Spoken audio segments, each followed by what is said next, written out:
genocide under colonization. We could put starving under colonization. We could put stealing the land, not giving it back under colonization. We could put all types of shit in there, right? Now, if I put on my Palestinian goggles, right, Palestinian lenses, if I look at it from the Palestinian lenses, that would mean genocide, occupation, stealing the land, occupying the land, building settlements, expanding, taking over the land without consent, setting up 920 checkpoints in the West Bank, blockade, blockade on the airspace controlled by Zionism, right? The entity, water can't go past 5 to 7 miles. So, and not to mention destroying the forest, destroying olive trees, destroying all the animals, cats, dogs, anything on that ground, flattening Gaza. This is all part of Zionism. From the Palestinian perspective, would you agree, Juna? That's what I mean when I say there's no one definition. It depends who you're asking. If you're asking someone who's purely Jewish, who's been raised with that kind of ideology, which is Zionism, they might just say, no, my definition of Zionism is just that Jewish people have a right to their own state, and all Jews belong to one nation. The question becomes, or the issue obviously comes into force when it is basically that nation which is colonization in Palestine and illegal occupation and like you said. So, but then yes, I agree with you. That definition of Zionism is the more accurate definition given what is happening today, which is why like so many Jewish people will tell you, I'm Jewish, but I'm not a Zionist. They will not agree with the Zionism movement because of all the definition aspects that you've mentioned.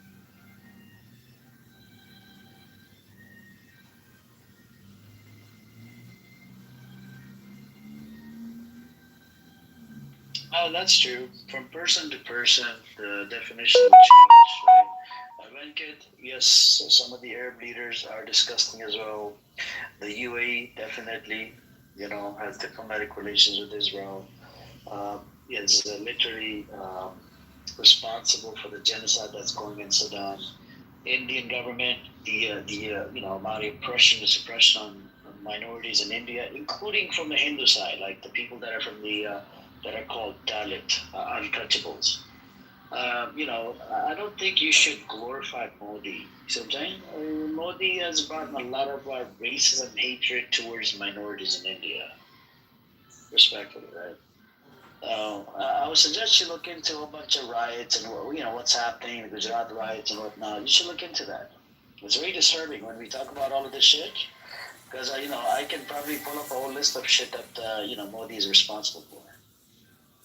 It's very disturbing, and I know people from India always like to do whataboutism, and I heard this whataboutism from other people as well. But yeah, going back to you.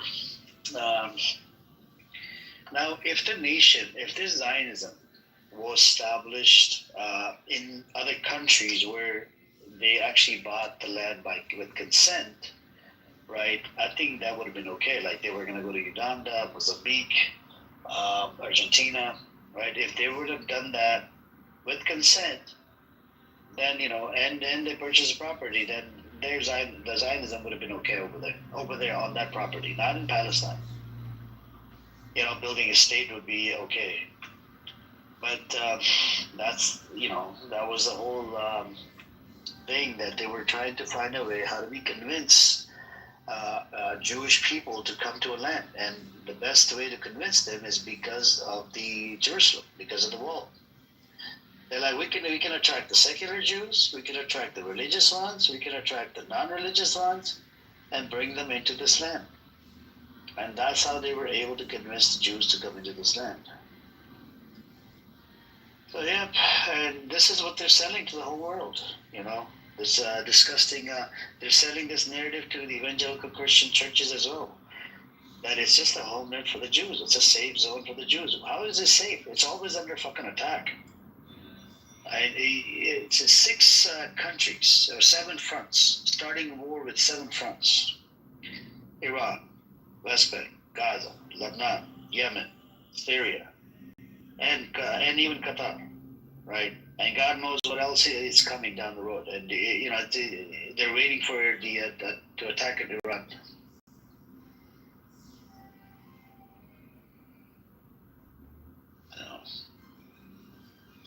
Venkat, you should ask the minorities in India how they're treated instead of making up your own numbers or bringing out your own facts. I had somebody in here, some idiot. He said even the Muslims they love even Modi, and when we looked at the facts, it was less than 10% of Muslims. They didn't have a choice but to vote for this idiot, and they voted for him. 10% out of 100%. Very disturbing. Um, and yeah. Anybody else like to come up? You guys welcome to come on up. But yeah, and then there's a big protest going on about Iran thing as well with these people that want they want America and Israel to do the attack on their own nation. These are called Son of Shah supporters. They're disgusting wild creatures, man. Who does that? No matter how bad your country is, no matter how bad your leader is, you're not gonna ask fucking outside country to come and attack your own people, especially the country that have a track record of killing people. Like America. America's done a bunch of killings in Iraq. Libya, Afghanistan. And what came out of it? Nothing. Afghanistan lost their ass. Iraq is still under occupation, and now by force they're building a military base in Iraq. Same thing in what happened in Libya. They took out Gaddafi, and look at the condition Libya is right now.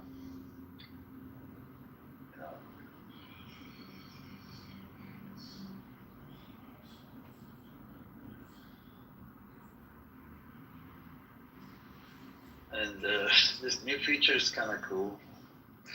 You have the karma. I don't know. Yeah, karma does play a role. What do you think? Yes, Juno. Just thinking, what do you think about the Suez Canal plan, which was spread in so many conspiracy theories, but I think it was also fact-checked, about how they want to use Gaza to manufacture this canal plan to basically generate billions of dollars for the country. Check, see how true this is with the Suez, because I used to think about the Suez Canal,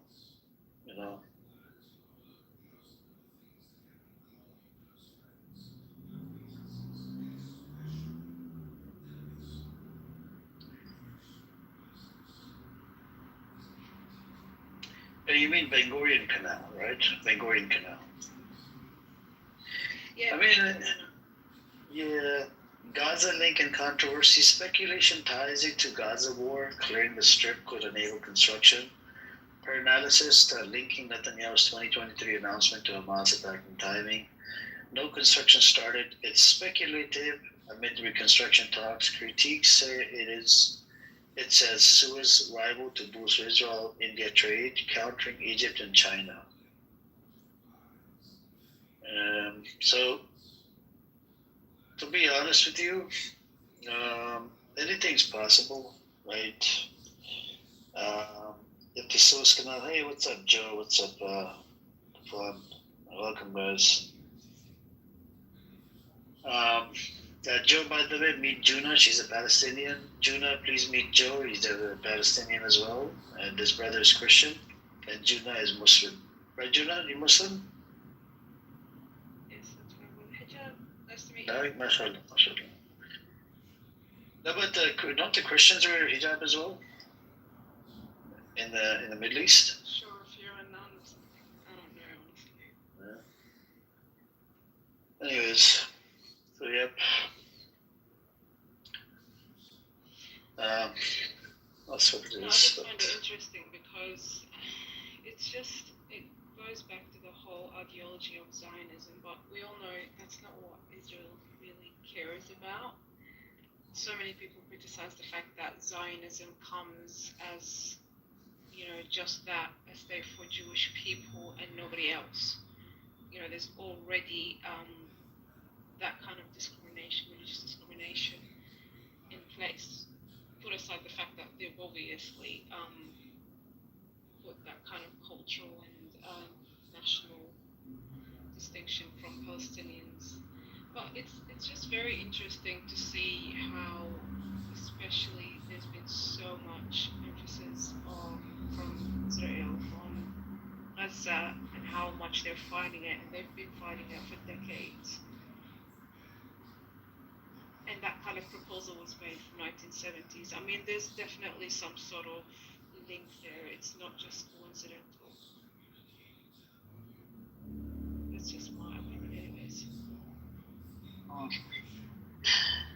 I don't know. What does your family say, Jonah? Like when you talk to your family members or whatever, like the older people, what do they say? Like, what do you think what Israel is gonna do next? If you don't mind me asking. Yeah, that's fine. I mean, my grandpa is just he's hopeless with the whole situation. Kind of like he knew this was coming from years and years and years ago. I'm talking about the whole fiasco of October 7 and everything that followed. Because it's already been happening just on a lesser scale and not reported on social media as much. That's all it is. For him, he thinks that Israel will keep doing whatever possible means it can until it literally occupies the entire nation, the entire land. But at the end of the day, because we're Muslims, we believe that one day the land will return to us. That's it. Doesn't really delve into whole details of politics. It's just like really, really hopeless for him. Yeah, no, I hear you. Just now some people they make this claim. I had that Benny Olive guy, right? He's a 48er. He lives inside Israel. He's a Palestinian, whatever. He said that it was Hamas's fault. It was all miscalculated on 7th October. And they knew that this was, Israel was coming for them to attack and kill so many people. Because Israel has a track record of killing a lot of civilians every time something happens. So what's your take on this? Because I gave him the argument. I said, me as a victim, right? I'm living under occupation for over 50 years. How am I supposed to know that? How are they going to react, right? I mean, we don't know the unseen. We don't know the future, right? Oh, there's two things there. First of all, like you said, if you're the victim, forget about Hamas for a minute. Like just Palestinians in general who are still in Palestine, and not even just people still in Palestine. Everybody who had to literally deport because of what Israel has been doing over the past almost century now. In all seriousness, you cannot even comprehend the kind of trauma and difficulties and challenges that Israel has put Palestinians in. You cannot really judge someone who was standing up in resilience to all the crap that they've been put through because of Israel. So what I'm saying is, forget about Hamas for a minute. Like all those people commenting about what should have been the correct response to what Israel does and the genocide is ridiculous because you have no right to even judge. Even I don't have a right to judge because I have not lived through what all those Palestinians are living through. So in essence, to respond to your question about Hamas, I'm sorry, but it's like this is just people falling for the propaganda that is being put forward by Israel. 100%. It's Hamas's fault.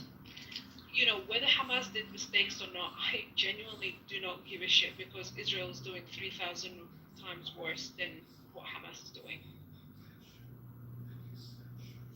So to me, anybody who stands up in response to the genocide is someone who's trying to do something good. But with that said, obviously, you can never say killing civilians, for example, is right.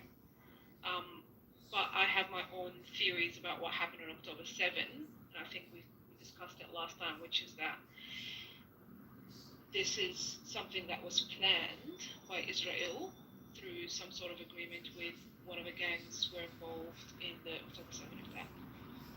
That's kind of like my own conspiracy theory.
No, that's true. It's just to be honest with you, yeah, some of these people they come up with the argument that it was Hamas miscalculated the whole thing with the 7th of October. Like the guy, and he said he knows it. We have been through it. I called him.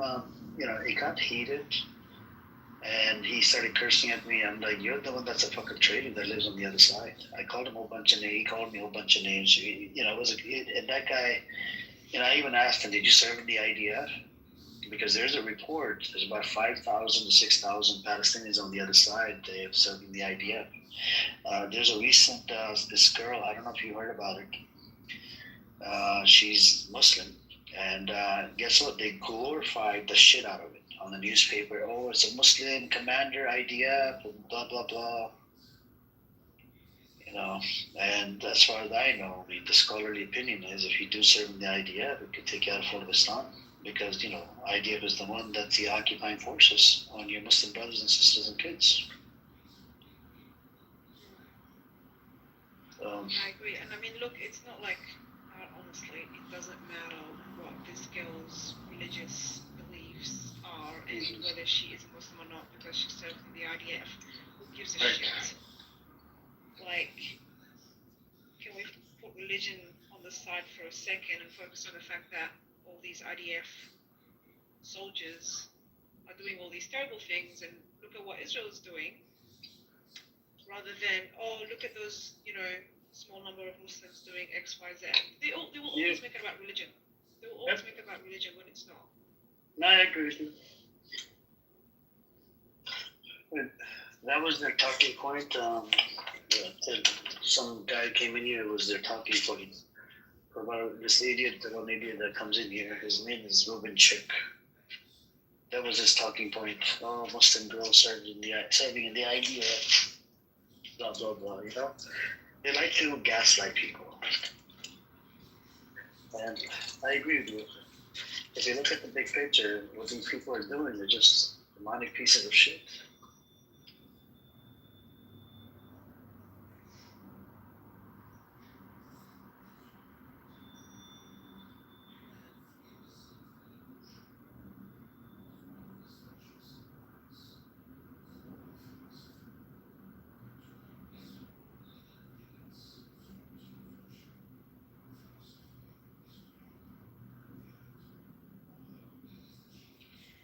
I mean, I don't think people, well, not in general, just anyone really who watches the news and accepts whatever they read, I don't think they realize to what extent a lot of the world leaders in countries like Israel and America, to what extent they'll go to make sure their agenda is being executed right in their propaganda. I don't think people actually realize. Like, genuinely, I think that they're willing to plan attacks and terrible um, terrorist movements purposefully. They'll just find the right people who are brainwashed, give them the right resources, tell them to go do X, Y, Z, so that they can keep their narrative, and especially, the narrative that they have for Muslims.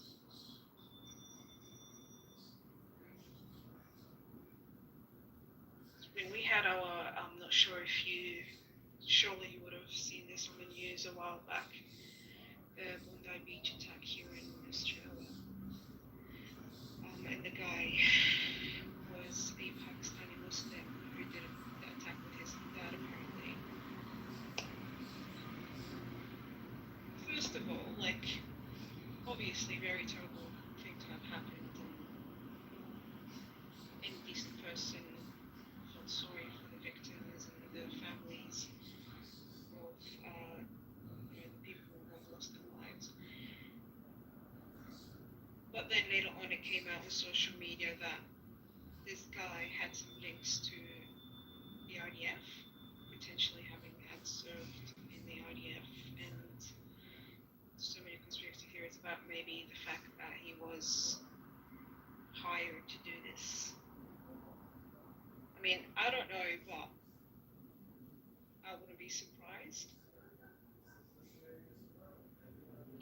It's so easy to find just someone who's easily, you just need a little push to go to the extremist side. Just give them a bit more of some brainwashing information they give, and that's it.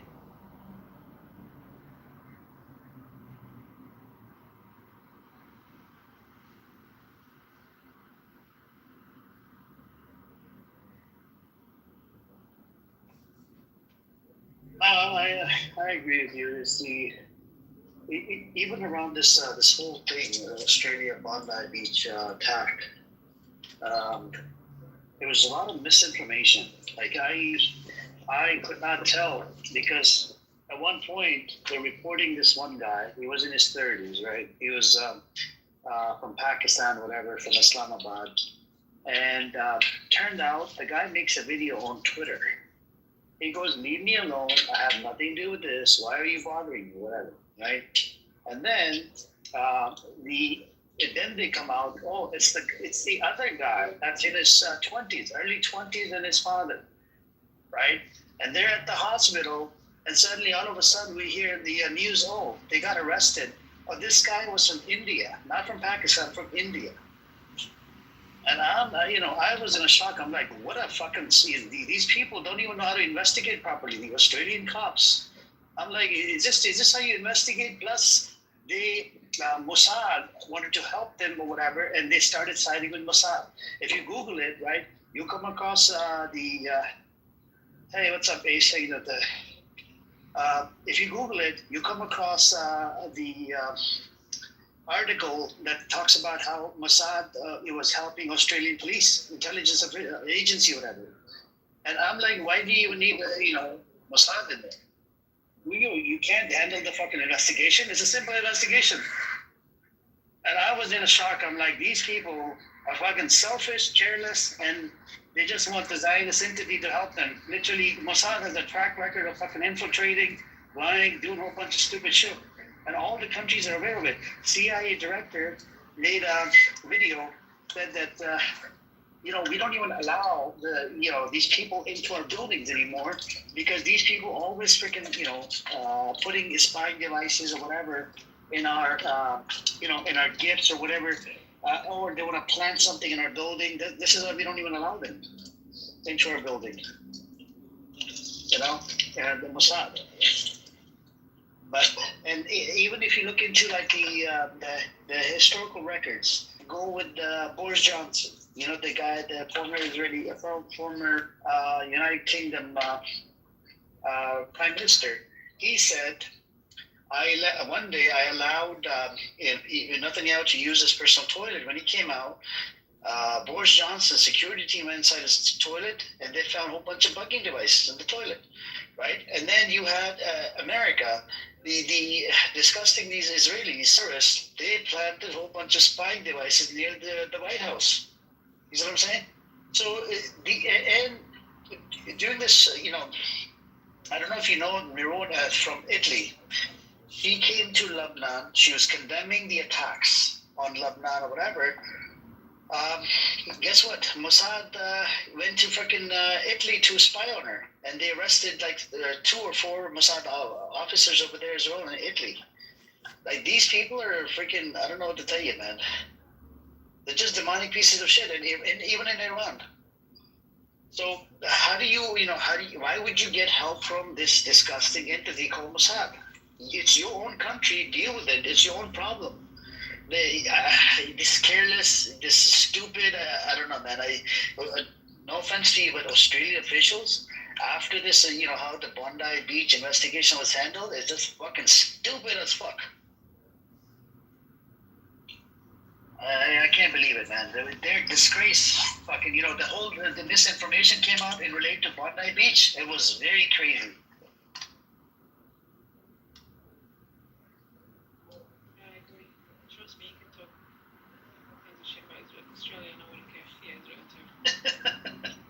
No, I'm talking about the officials. Like, how stupid are you? Like, how dumbass are you? You actually want help from Mossad? Like, literally, there's a report out there. Wait, Australian officials? Yeah, go look it up. Wow. Fucking dumbasses in relate to Bondi Beach shooting. That just goes to show you how, incompetent they are. Why would you, that doesn't, wow, that's actually embarrassing. That's some serious incompetence. Well, it was funny because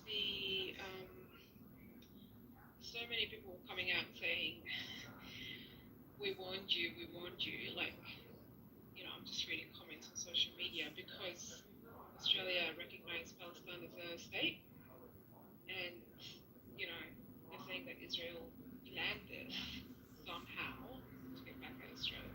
But, conspiracy theories again. Well, in defence of the Australian police, they've done their own investigation into a series of attacks prior to that. I'm not sure how long, maybe a year's worth of attacks that they found out were being funded by external agitators. So, give them a bit of credit. The local police are trying to do their job, but when it comes to international, they're government cooks, so they will just cave in when it comes to the higher levels of government. They're just they're completely pathetic.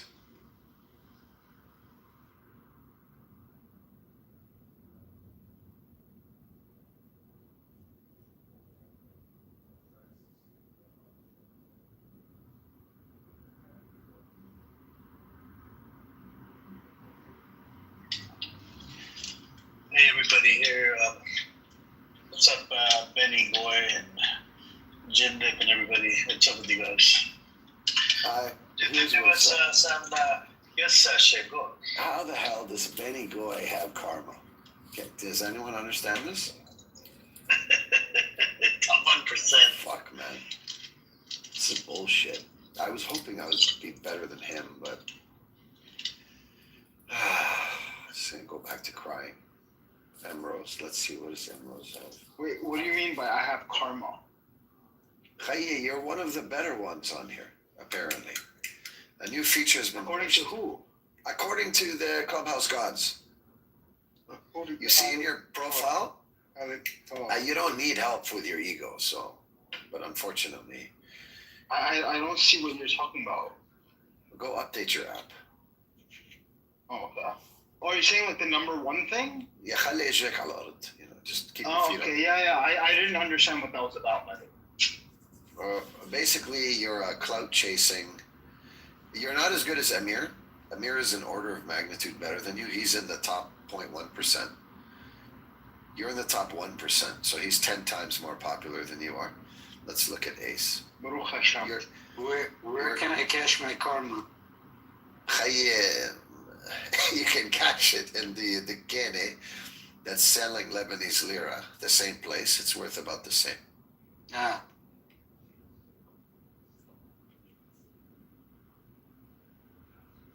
Well, whatever I have, I'm gonna give it to you. Allah Khalili.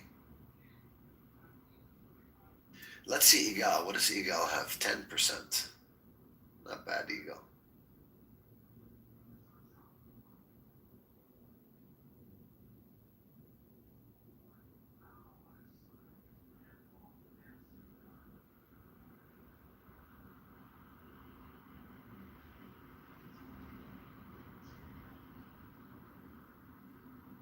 Amir, the title of your next room should be 1%ers only.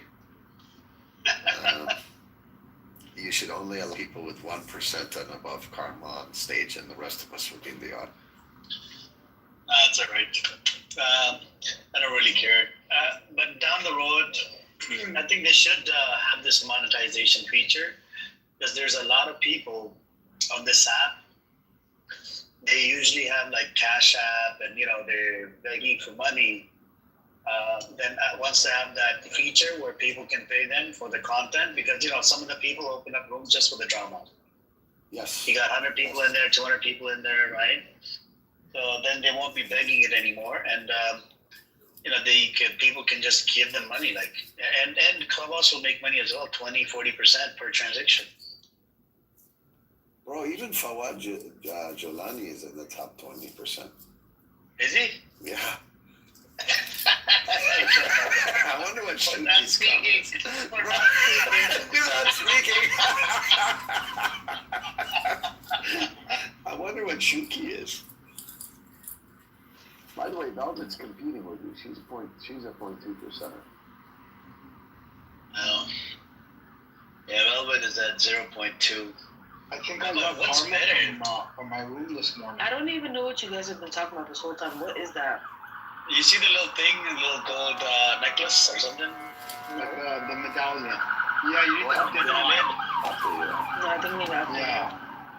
But they brought in this. I think I got it from my room this morning. I had a room this morning. No, dude. It's like it's over a period in time. Wow, because the ego is getting bigger. I know. No, because I read like what is karma and how do you gain it, and it's like from participation and shit like that.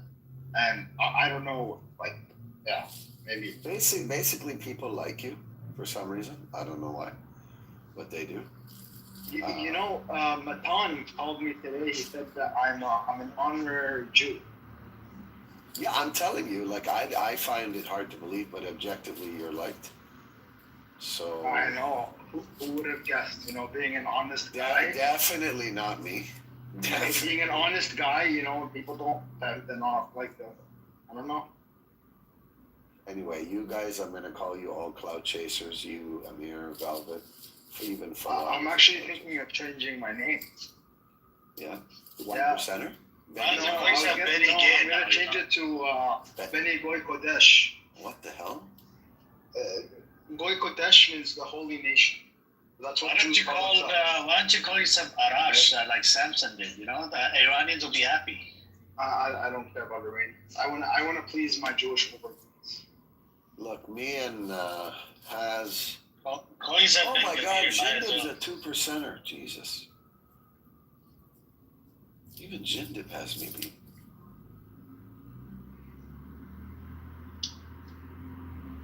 What do you guys think Norm is? Do you think he's a 1%er or a 0.1%? After the video came out, I haven't seen him. After the video came out, I haven't seen him. He follows my channel, by the way, YouTube channel. I'm sure he's seen that video, how he's defending MC. He's watching my channel very closely, like under microscope. Oh my God. I can't believe this idiot follows me on YouTube. Benny Goy, did you see Norm running away from resistance? You seen it, right? The video? I see that. I see that. I'm thinking of joining an Iranian room and learning Farsi just to increase my karma. Like if I start saying a bunch of good stuff about the Shah, Raza Pahlavi? yeah. If I join one of those rooms with 5,000 people and I just say long live the Shah, bro, I'll pick up 1,000 karma right there, no? Yeah, tell him, tell them that he's got more than 5 fingers on his hand. He's got 6 fingers. He's a bright man. He's not bald, and he could talk smack about me in that room. I would love to hear. So in this Roya's video, when she crashed out, right? She crashed out on Prince. Guess what?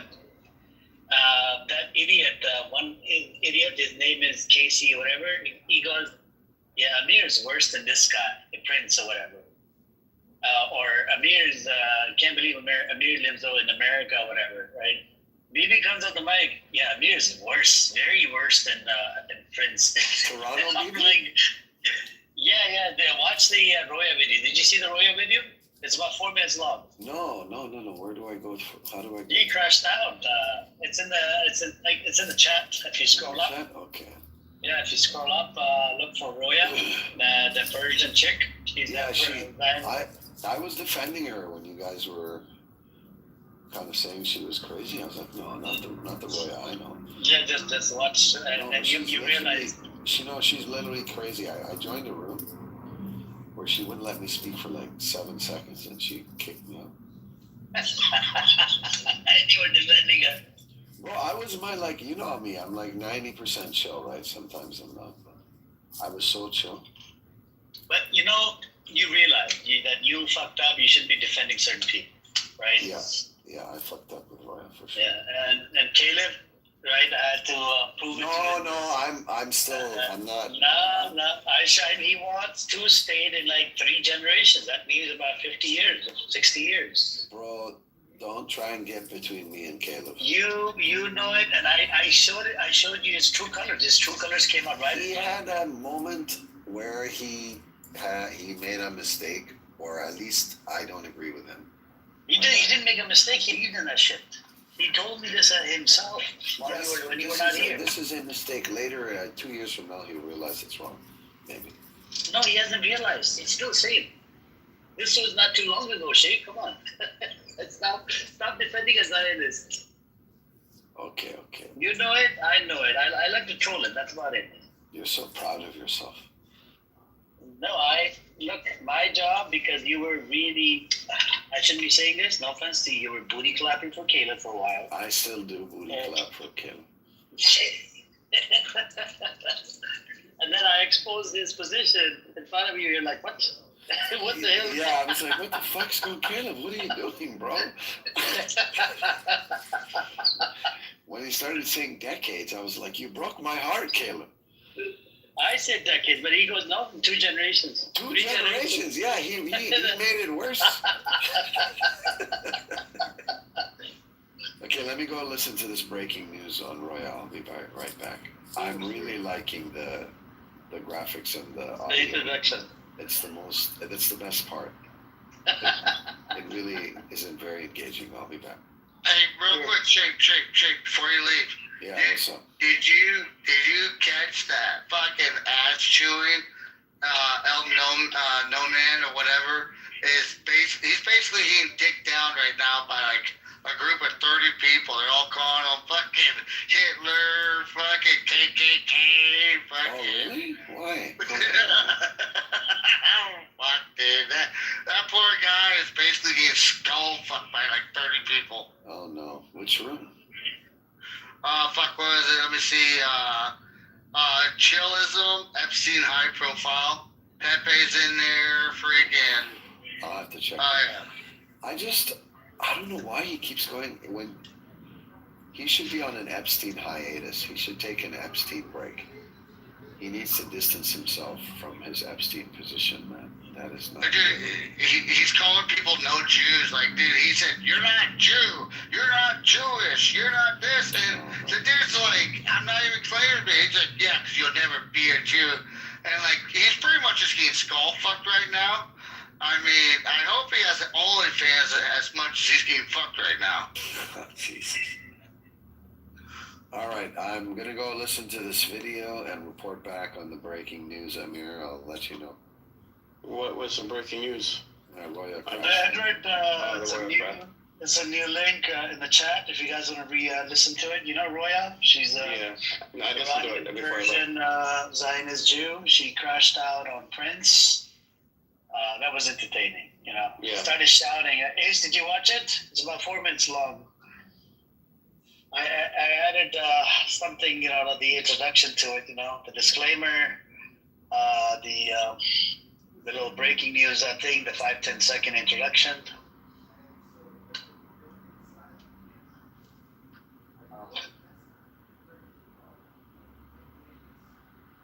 Yeah. Hey, Amir, dude, I had to jump off for a little bit. My wife called. Sure. So, as my wife is talking to me, it's a bad moment because I'm backing up the field tractor. I'm parking a tractor attachment while her little Yorkie has a bad habit of like trying to run equipment, and I buried that motherfucker and just got phone my wife saying, "Honey, I gotta get you a new dog." She goes, "Why?" I said, "I just buried that son of a bitch about a foot and a half off mud." So, say that again, Miss Ace. You sound kind of fucked up. Oh no, it's my accent, Miss Ace. I do apologize. But yeah, no. Like I said, I ended up running over the damn dog with a tractor, so I had to go break that bad news to the wife. Oh, wow. Dude, someone needs to send that Roya some Ativan or something. Ativan? Is that how you pronounce it? How do we send it to Roya? Shape, only you can do it. Taco can do it. Taco is... it would be illegal. I'm worried about her blood pressure, like... Did you like it? You know, Edward, the biggest... It's not good to be that angry all the time. It's not good for your health. I know. No. But some people are just miserable. Edward, did you hear the part where, you know, that idiot, there's one idiot on this app, his name is KC or whatever, right? I don't know where he's from. He doesn't tell anybody, right? He goes, "I can't believe Amir's bad," or something. And then Bibi goes, "Oh, Amir's way worse." But he protects you. Is this KC guy, does he kind of look like Asian at all? We don't know what he looks like. He just, I think he just goes by, he's got a different name every time. JC, KC, whatever the fuck his name is. Yeah, I don't know. Oh, okay. So El Norman, I went over real quick. El Norman pretty much in front of like maybe like 25 people, pretty much said, Palestine is bad. Israel, all Jews are promised to that. God bless Israel. Blah blah blah. And hate me for how I feel, but I'm a true Jewish individual. Blah blah blah. And yeah, the skull fucking still continuing. So yeah, he is. Okay, what's the name of the room? I'm looking in the hallway now. What's the chillism? Chillism, and then Epstein file, high profile I'll send you the resignation. link. I'll send you the link in your back channel. That room always has a lot of degenerates. But I mean, El Normo's still licking his wounds from the last Epstein. Saving chillism, but be careful when you go there. Okay, don't go up on the stage. Who, me? No, I'm telling Shape, and not only the room's getting recorded by people, by John Kitover, you'll get attacked. I don't mind getting attacked. The recording I can do without. Okay. Oh, okay. How about myself? I mean, I'll just go up there with, You're Catholic. It's logical fine. theory. Yeah. Oh. Okay, Shape, since you said so. You're All right. you're a protected class. hey, you know what? You ever make it around my neck of the woods, Shade? I always got your back. Don't worry. Where's your neck of the Ain't woods, nobody by the gonna- way? Like which state? I'm a neighbor of Georgia, and I'm a neighbor of Georgia, but South Carolina, my guy. South Carolina? Close are you to Columbia? You know where Charleston is? Mm-hmm. Yeah, I'm in the muddy water, just about 20 miles southeast. I got a trip. I'm fixing for a trip. Do you see what I did there? I used some of your language. I'm fixing for a trip to go to Alabama and South Carolina. I got family down there. Well, I'll tell you what, man. Real quick, just message me what month you're going. If you're a man who likes saltwater fish. Hell yeah! Are you kidding me? Well, I got me a 35-foot bay boat, and I enjoy. Yes, sir. How can you not live 20 miles away from the Atlantic and not want to go out and have yourself some Maui or some red Some snapper? grouper. Let's go for that grouper. Oh, you get 'em right off the dock, dude. Literally, You get 'em right catching off the dock. grouper off your dock? Oh, fuck yeah, dude. And bull shark and tigers. I thought the grouper likes to hide underneath them rocks. See, I've gone fishing for grouper in Florida. They're deep down there. So a grouper. I mean, that was it. The white shell grouper or snow grouper. You'll get a lot of them now come up to the docks because a lot of tourists and locals have cleaned their fish, Okay. and so they'll come right up. But you got to realize a lot of them docks, they're anywhere between, some cases 15 feet to 20 feet deep. Really? So, oh yeah. They're big, man. They're big. I don't know that. How about crab? Do you guys got crab down there? Oh, dude, that's what I was telling earlier. You get crab we can do about 14 dozen a day per person, blue shell crab. Oh my. Okay, you had me at. And I love those blue crabs. Especially Oh, yeah, when you they're get- fresh. oh, dude, I catch them on minnow nets. Dude, like, I don't even use crab pots or little buggies because I can throw my minnow net out there and you can You catch just them in steam the 'em? currents. You just steam them and put some Old Bay on top. How do you eat them? Man, dude, I do that. So my family, we're Cajun, so we do a Cajun broil, and so we also catch shrimp. But I don't want to take Amir's room. We got people coming in. We'll catch up later. Yes, sir. I want to know, is Lula the same person? Lula, is that you from the UK?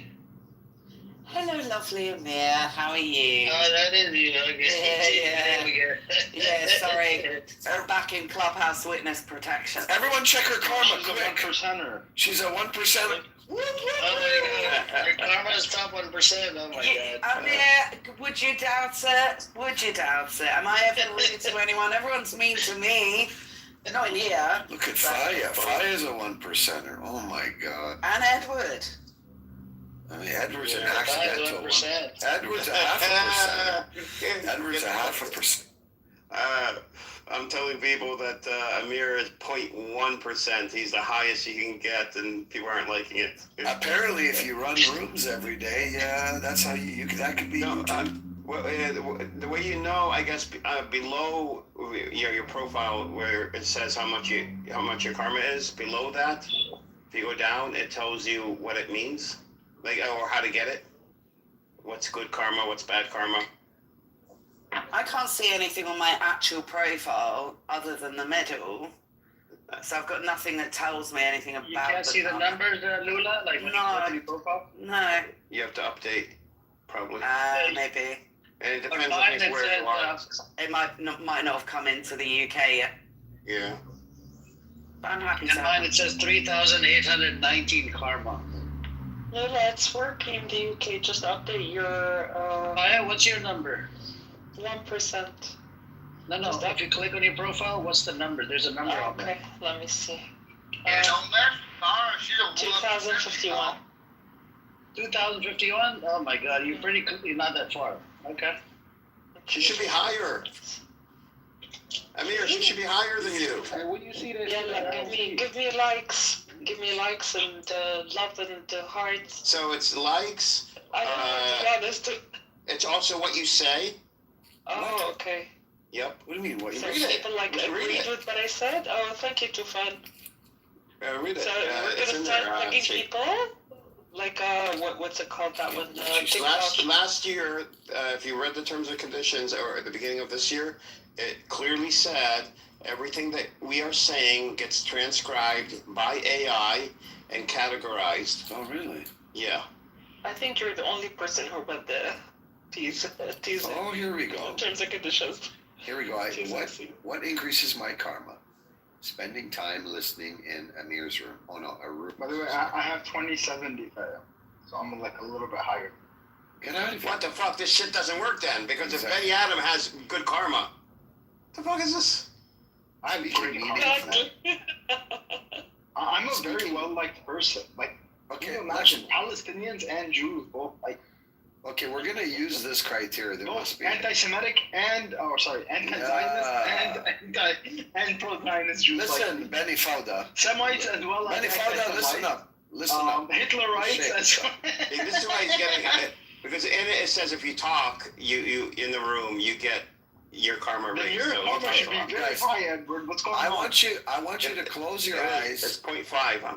0.5%. Everyone Oh, okay, listen that's why, deeply. yeah. Listen deeply to the criteria. I'm gonna read it out loud. Go ahead. You tell me if you think of Benny Fauda when I say this. Then listen. Benny Faldo? Yeah, Benny Fauda. Spending time listening in rooms, speaking meaningfully, hosting or moderating conversations people stay for, receiving positive reactions, showing up to scheduled rooms, staying consistently active over time, inviting people who join and participate, participating in houses and community spaces, writing and maintaining a thoughtful profile, growing your friends network, filing legitimate trust and safety reports. That's how Amir got to the top. One of Okay, my this is what- algorithms is 0.1%, I just checked. Karma may be reduced by being removed or kicked from rooms, so looks like resistance is going to have a problem. Repeated negative reactions, upheld trust and safety violations, being blocked by many people, signals of low effort, harmful, or bot-like behavior. Oh, Fatima must be very low. Yep. So, dude, Shape, I get kicked out during the day. I'll just be listening, and apparently I'll get kicked out because just being there and listening. So, man, that sucks. that's So Anthony. is the higher the number, the better your karma? Apparently. Is that right? Apparently. Yeah. And well, it depends. The number in your profile, the higher it is, the better. The number that everybody could see, the lower it is, the better. Oh, on the metal, yeah. Yeah. Mm. Yeah. Oh, okay. I just checked 1%, Fatima's is in the that top good? 5%. Oh, yeah, it's very good. Okay. You're in the Fatima is 1%. in the top 5%. 5%? So she's That's- still doing better than Shapeshift. Or she's about as good as Wait, Shape, what is yours? He's in 5%. 5%, Shape? Shit, I'm not talking. You're about equal to What? Fatima. How does that feel? Wow. How does this system work then? I mean, How does Benny Adam get a higher score than you, Shape? I guess I'm more well-liked. look, I'm not guys, I told you, I get messaged by very attractive women to try to sell me crypto. Those are my only friends on here. That's it. I can't believe that your score, this thing is really fucked up. I think. No, it's very accurate. I actually think it's reasonable. How is it reasonable that you're in the same league as Fatima? Look, I mean, she's, And a lot of Norm people is like higher her. than you. Yes, Norm is that higher than normal? most of us. yes. And remember, being popular is not necessarily as virtue. Stand up. Yeah, that's what Shame, the losers at shame. school said. Shape, I gotta tell you something. So, like, the last 2 weeks, I've been having people, like, randomly message me in a fucking party or whatever saying, hey, man, help a brother, help a sister out. I'm really low on money, blah, blah, blah. I'm just looking for anything to help. So, I've been here lately. I've been screenshotting I've been screenshotting freaking 1-800 United States Army, 1-800 U.S. Marine Corps. I would just say like, here you go. Everybody, has anybody get a job there? One dude messaged me, goes, "Fuck you, man. I'm just trying to get some cash." I was like, "Dude, I'm married. I can't even get my own cash out."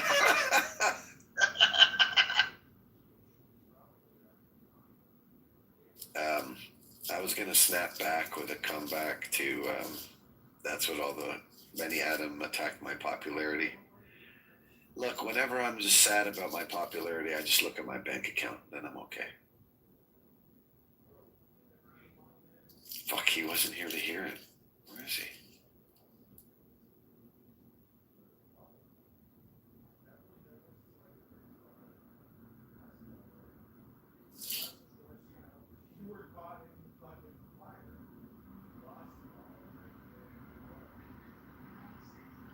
So, you're popular.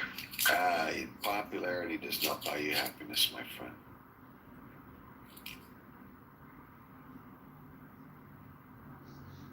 No, I don't like a lot of people knowing where I live.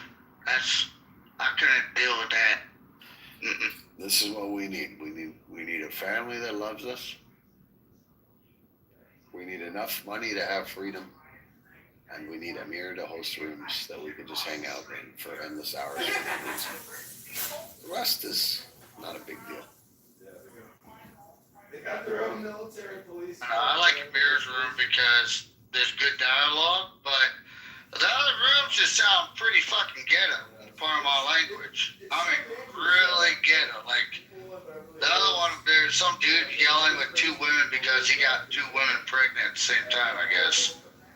And it was interesting, don't get me wrong, but, I'm not trying to lose IQ, you know what I mean? Yeah, I joined that chillism room. I couldn't take it. I was in there for like 5 to 10 seconds.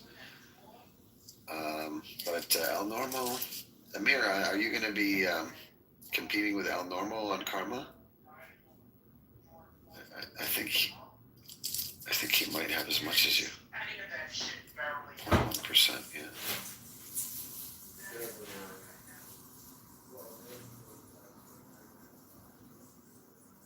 Okay, I got a dumb question if you guys can humor me. Why would someone be such a fool on a public setting so bad and want to have their face as high tech as the world's getting to be able to be placed with a name on it? Like, okay, I understand how normal has different opinions that don't agree with everybody, okay? But why would you come on here? Okay, so Shape and a lot of y'all, I voted for Trump. I voted for him. I'm not happy with the way he's acting in a lot of aspects. But I'm not going to come on here and beat the battle drums and say, your opinions about Donald Trump, it makes you a fool. No, to me, I want to hear that, negative criticism about Trump, so that way, I wish I could have found it sooner, but I'm not going to sit here and say what I chose is good for you, because I voted for him on the agriculture side, okay? But I'm not going to push my opinions or the reason why I like him on anybody else. I'm going to listen to the negative input because as a person, you need you need that input. You need that negativity. Why? Because it'll make you learn. It'll make my judgment for the next round to be a little bit more cognitive, to look out for those types of concerns. If that makes any sense, Mr. Shape. So I wish Norm would quit making those pampering arguments, those idiotic sayings, because when he acts a fool like that, he represents everybody who voted for Trump. Well, he's a Democrat, right? Not the way I've been hearing him He's speak. straight up a Democrat. He's a Democrat. You know, he used to be a really reasonable guy, to be honest with you. And then something happened to him the last couple of years. But I wonder if he got touched. I think this app brings out the worst in us sometimes. So I'm sure you could actually have a beer with a guy and he'd be okay in real life, but this app, he's kind of unhinged sometimes. Yeah. Well, I've been He's married chasing 21 popularity. years. Stappy. I've been married 21 years, and my wife, she's a Democrat. I'm a Republican, and it might not. A lot of people criticize me because they say I married her. No, I married her for her, and her individual and her opinions are what makes her. And so I like to hear her opinions on stuff. I do. Her constructive criticism or opinions about stuff helps kind of shake me up a little better and my rough edges. But like I said, it just dumbs me down a little bit how someone that foolish could be. I think he just likes the anger and the hate. He likes the attention. That's okay as long as he's having fun. And I think he said some things he's going to regret. By the way, my wife's also on the opposite political spectrum. I'm on the right, she's on the left. I think that's the key to a happy marriage. Don't have the same political party. Oh yeah, I did. Trust me, dude. Don't get me wrong.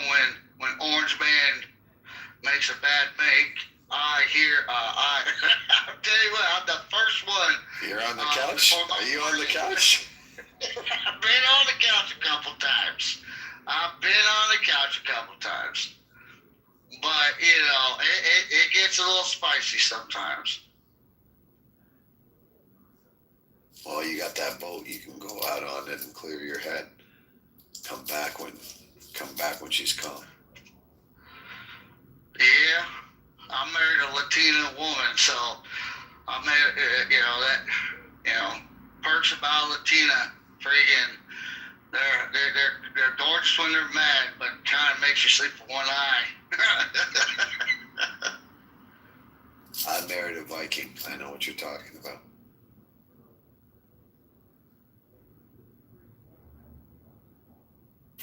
Okay, we got some new people on stage here. Hamid. Hello. What's going on, man? Everything going good. How about you? Good. What do you got in your profile? There's a lot of flags. Ahmed supports Israel, right, Ahmed? Yes, absolutely. Do you love it? Do you love Israel? Yes. Do you love the beautiful? Do you love the beautiful culture inside Israel?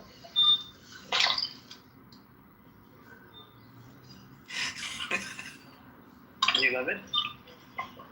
I have a feeling you guys know each other. Is that what's going on? Are you rekindling? No, I'm just wondering. Do you love the?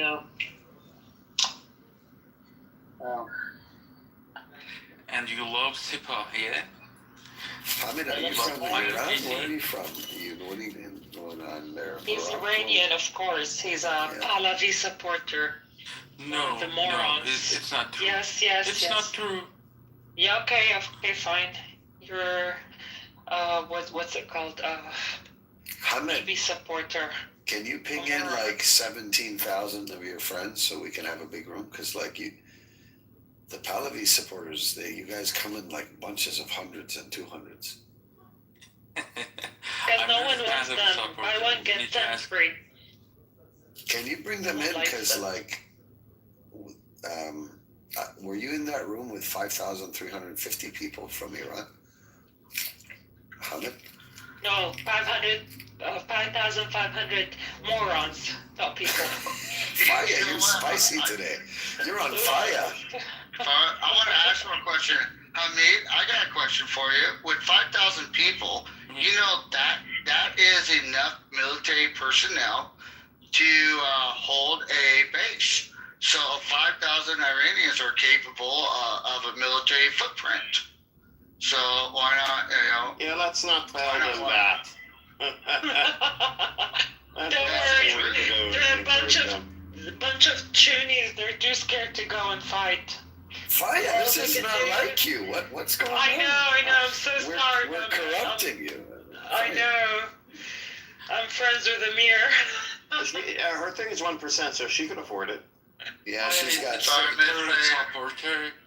Is a dictator supporter. Yeah, he Yeah. calls me dictator. Yeah, Okay, so yeah. I'm a dictator supporter, yet you like Netanyahu, who just bombed and killed She loves babies for the Saddam past 2 Hussein. years and a She half. loves- Of course I love Saddam Yeah, Hussein. Saddam Hussein. Yeah, he made you Who cry, killed Saddam the Kurdish Hussein. people. by I am bombs. half Kurd, And by the way, also- okay? Yeah, she loves the Khamenei and Khomeini. When did I say I love Khamenei and Khomeini? Where on my profile does it say that I love Khamenei and Khomeini? Always support. Well, okay, proof. Your text message.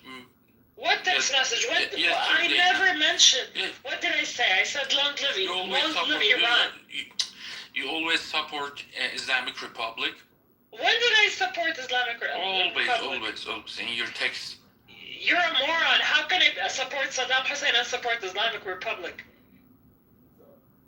I don't know. I have to ask. You see how stupid you are? I have to ask you.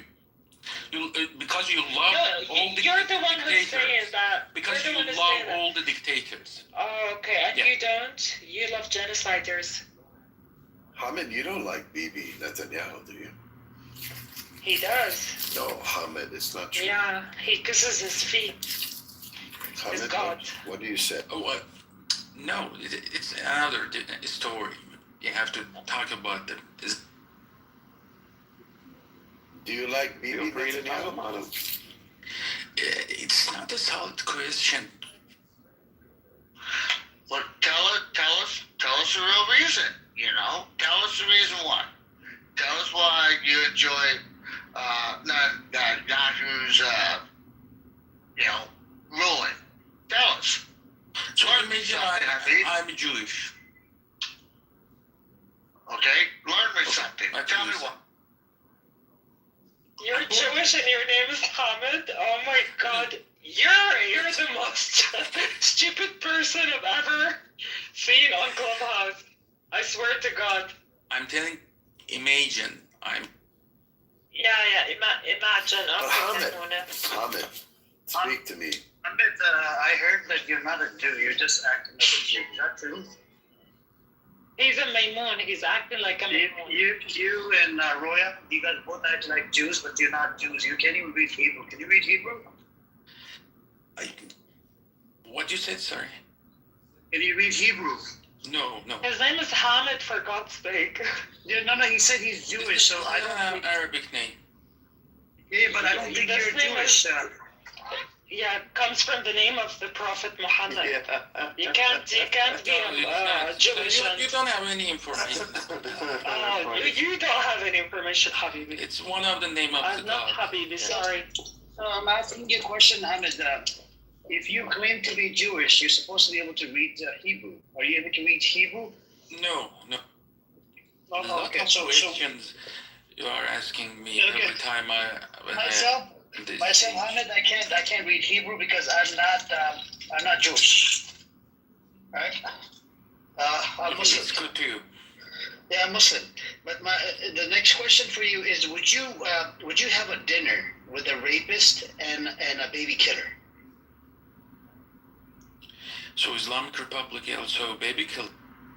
I'm not talking about Islamic Republic. I just asked you a general question. No. I'm not talking about Islamic Republic. I asked you a general question. It's a general question. Let's ask you another question about the terrorists in like ISIS and also like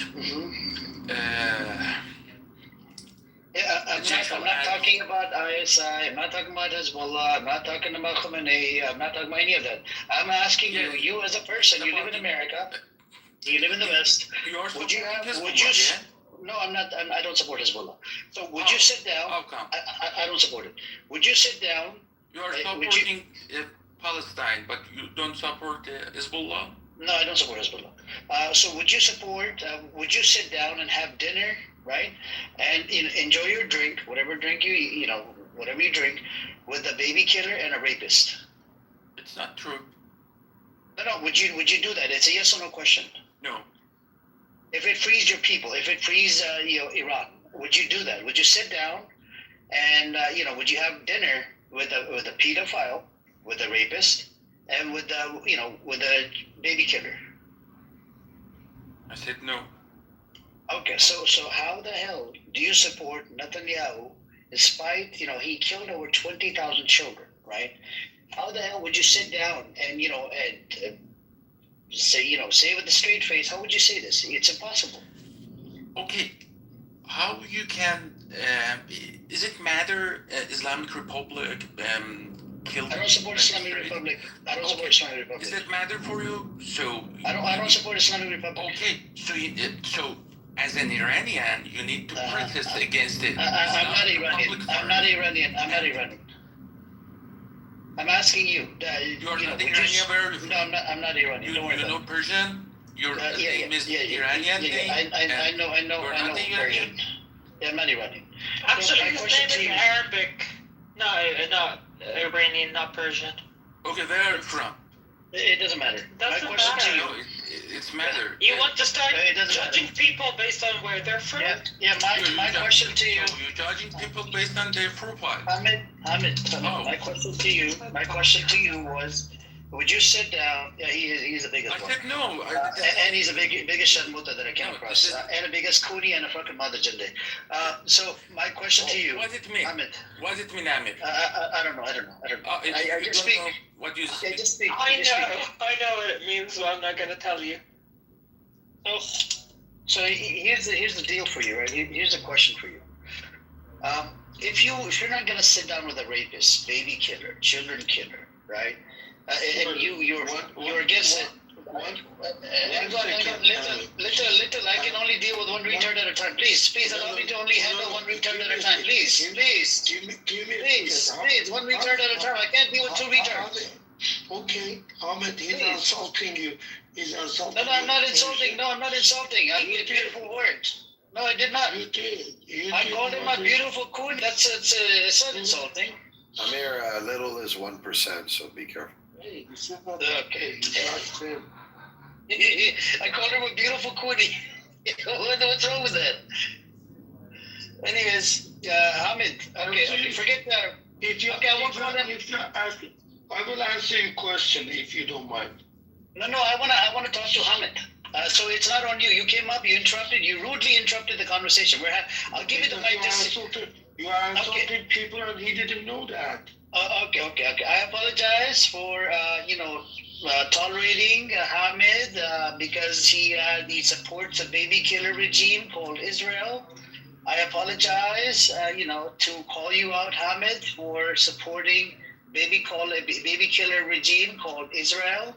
And Netanyahu, you would sit down and do dinner with a pedophile and a baby killer and a children killer and innocent people killer, Netanyahu, right? Literally a fucking Nazi. You would sit down and have dinner with him because he's going to free your people. It's not right. Right? So then why would you support Israel? No, the baby killer is not the right term. How many children has he killed in Gaza? This is because of the terrorist group located in. Mm-hmm. How many children has he killed? 20,000? IDF confirmed it, by the way. Did you know this? IDF confirmed the number, 70,000. Your number is raised. 70. No, it's not my number. IDF confirmed it. IDF acknowledged the number, 70,000. Well, have they finally? I mean, they would have to, right? Because they know the number of Hamas members that are killed. So, Yeah, exactly. Yeah. so they have to know the civilians. The problem They came just, from the that's what I'm Hamas. saying. They just. See, the problem is the IDF. They just launched missiles, and like you said, you're saying terrorists. The IDF just launches missiles into their definition or known location of individuals or key targets. And what happens, when let's say there's one priority target, but it's associated with let's say 3,100 people, but is one life justifiable for 3,100 innocents, women, children, able-bodied men who have no desire of conflict? Tell me, Hamid, is that justifiable? It's a yes or no, not a dialogue. Is that justifiable? One life for 3,100? You use the word pedophile. Pedophile is something is not related to Israelis. It's a Muslim term. I have a question for you guys. I'm not supportive of Pahlavi, but these fucking Arabic countries. Hold on, little. Wait for my answer. Little, I'm waiting for my answer. Then when I get my answer from him, is it yes or no? Then you know what? I will mute myself. Hamid, I want the answer. When IDF launches ordnance into the sky and then it lands onto a building because they have a handful of priority targets that they deemed, and mass civilian casualties happen because they strike a building. Is that okay? Is that justifiable? Yes or no? It's a yes or no. Hamid, I don't want to answer this question. why don't you want to answer the question? I don't like that. Because you know the answer. If you stand by your decisions, then you stand by the organization you support. It's a yes or no. Their actions is what you support. So why don't you feel comfortable answering it?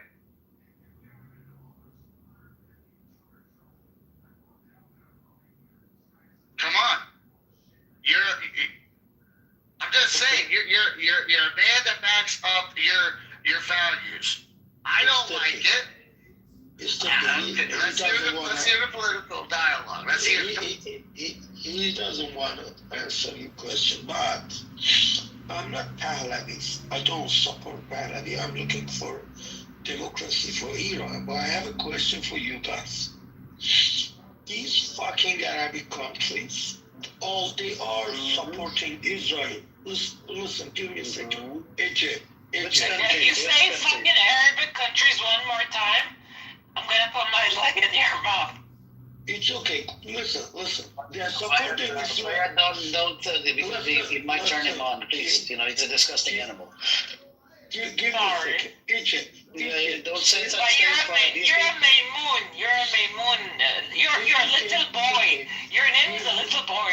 Okay, give me a second, please. Since 1979, Egypt is supporting Israel after Camp David. Since 1994, Jordan. Can we talk about it first, little? I have a short attention span. I'm an old man just like you are. Let me finish. Let me do one thing at a time. You brought up Egypt. Let's talk about Egypt first. United Arab Emirates 2020, Ibrahim. Bahrain 2020, Morocco 2020, Sudan 2020 Go fight with this fucking Arabic country. Let's talk about it. So, Little, you brought up Egypt, right? Can you please tell us the events that happened? What happened during the Yom Kippur War? And what year did the Yom Kippur War happen? Can you please tell us? Can you educate us? Don't go Egypt. No. Can you educate us? What year did the Yom Kippur War happen? Right? I'm telling you, don't give me the year. Don't go back that much. Go 2020. They said the Ibrahim agreement. They had it's called Abraham Accords. Abraham Accords, yes. Abraham Accords. So they're accepting Israel, and you are scaring here. Okay, let's talk about it. No. Explain me. What you say here, Pahlavism or disease to the Middle East. What is your proof? What is your document? What is your evidence? Tell me. I'm listening. Okay, all right, let's go. So, Pahlavi hasn't been to Iran in 40 years. You agree? Do we have agreement? Yes or no? It's Yes or no? 47. 47 years. Okay, yeah, just say yes, yes. We're going to go step by step. Raza Pahlavi doesn't have the credentials to serve as a leader. It's a yes or no question. Yes, that's correct. Okay. Raza Pahlavi asking or begging America and Israel attack his own nation. Yes or no? That's correct. Okay. Raza Pahlavi is asking for the attack, but in return, me as an American, we're going to lose U.S. soldiers, and this could turn into World War III. You agree? No. Yes, there's a possibility. First of all, The fuck you mean though? Russia, North Korea, fucking China, allies. But fucking little, big outside of the fucking narrow box. listen, first of all, if Reza Pahlavi has a concern about his country, you should not care about that. It's not your problem. No, I care about it. I mean, it's my fucking tax dollars being used, my money being used. Why the fuck are you begging my country? I'm an American. Why the fuck are you begging America? Why? I will tell you. Then you fucking like the Iranian land. Go back to fucking Iran. Why are you in America? Give me a second. Give me a second. Be patient. Fucking idiot. Why are you begging America? I will tell you. Secondly, America, Mr. Trump, if he wants to attack Iran, it's not because of Pahlavi begging him. They have some concern over Israel. They want to get rid of their nuclear enrichment. They got to get their missiles. It's not Pahlavi. Pahlavi is not a problem here. It's a Trump. If you have a problem, go shut the fuck up and talk to Trump. He is wasting your tax money. No? It has nothing to do with Pahlavi. Of course. Okay, I'm gonna provide you an article. I'm gonna provide you an article in the chat. I will tell you. Even I'm in Canada, as Iranian, I'm begging not only Mr. Trump, but all the countries in the world to kill these mullahs because they're killing people. 40,000 people, young people like you, me, other guys, has been killed with this brutal government. You won't help them? That's not it. Are you human? You're not saying go fuck that country. Say, okay, do something for us. Secondly, they are not listening. I mean, Mr. Trump is not sitting there to say, okay, Sina is begging me to help their people. No, they have their own interests. And you have this problem with the United States politics for a long time, since we have Israel. Hold on a second. I'll provide you an article. Article about what? I'm accepting Pahlavi asking Trump to help. Yeah. But my question to you, Little, every time America attacks any nation, America has a track record of killing, massive, massive people, like in massive numbers. Okay? You begging America to do the attack on Iran. What do you think the reaction would be from Iran? Would they attack Israel? I mean, you see Trump sitting there and opening up his ear 100% to listen to me. No. Yes, he's listening to you. No. Yes, he is. Yes, he is. If he's listening to us, he should have 1 month ago, not today. Israel literally got a green light. If America says if Iran doesn't make a fucking deal, Israel will have a green light and a backup of America to do the attack on Iran. What are you talking about?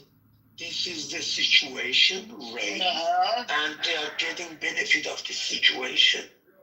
When they have chaos inside the country and they're killing their own people, they give them permission to attack them. They permission to United Nations, permission to others. Otherwise, they have their own interest.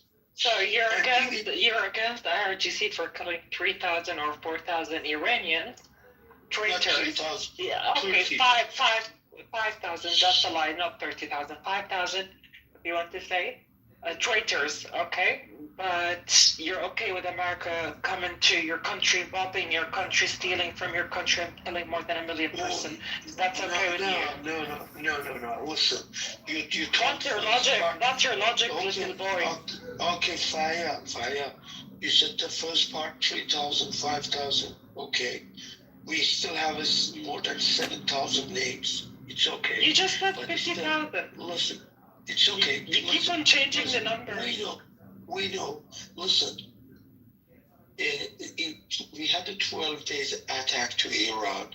Israel did, and the United States bombed the nuclear enrichment. You know how many people killed? 1,200. From this 1,200, less than 50, 60 were civilians. You know what I'm saying? They fucked their IRG and their sub. You know, this is not false. It's not false. They are not killing people, human. You know, in our city, they bombed the Navy aircraft, the airport. They bombed anywhere. They have missiles. They had these stuff. I know some people killed. 50, 60 people, kids, women, I know. So this is correct, so regular. Where'd you get your source from? Little, why don't you do yourself a favor? Why don't you trade in that fancy suit you're wearing, go on back and help your people, the Iranian people, you know, turn the regime. I think I know why you want America and NATO and Europe and everybody else to get involved, because after all the bloodshed is done, you get to go back and you know, reap the soils of other people's blood on change the regime for your personal narrative. So, you know, in Ukraine, a lot of Ukrainians, they left America and Canada and fled back to Ukraine to fight for their country. Think about that. Including women. Thank you, Faya. Thank you. And guess what? You're sitting in America in that crisp blue suit of yours, wanting other children to fight for your stead. To me, you sound like a coward. To me, you sound like a traitor to your own people. That's you're talking to a guy who spent 23 years in my own country's military.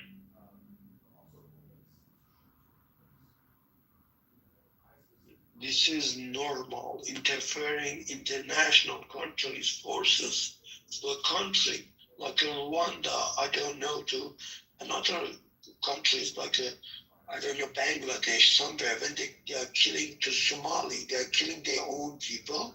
Always you can help. What the fuck these Canada was doing in Afghanistan? What the fuck United States was doing in Afghanistan? There were sometimes they helped them. I know. Just one thing a little, I think, for the clarity of not having a misinformation in this room. Obviously, when we claim something, we need to back it up. You claim that during the 12 days war, 12 days unprovoked aggression by the Israeli regime against Iranian government, you claim out of the almost 1,100 deaths, you claim that it's 50 to 60 people were only civilian. Is that correct? Yes, sir. Okay. And obviously, I'm going to put a link in the chat, and I want you to read it. And that's the absolutely a conservative number reported by Associated Press, and it says that over 436 people were civilian. But the actual number we know is 700 civilian. But if I want to give you a source which you don't question that, it says 436 civilians, would you be able to take back what you just said in the room and say you were wrong? Let me check myself from Iranian. And would that calculation, would that numbers, would change your mind about any future aggression against your country? Given the fact that you would know now, let's say you didn't know about it, that was an honest mistake from your side. Given that now you know that 436 people... No, my friend, sorry, we are living in this country, in that country. We see the announcement of how many people killed. Okay. We know that. I provided you with Associated Press. Are you questioning the number reported by Associated Press, or you have any other sources that you can share with us? Because you claim only 50, 60 people were killed during 12 days unprovoked aggression by Israel against your country. I'm not. Because you were trying to. Sorry, I'm not saying the civilians were not killed. They were. Then, for example, they attacked with drone with some IRG's home. Maybe some neighbors have been killed. I understand.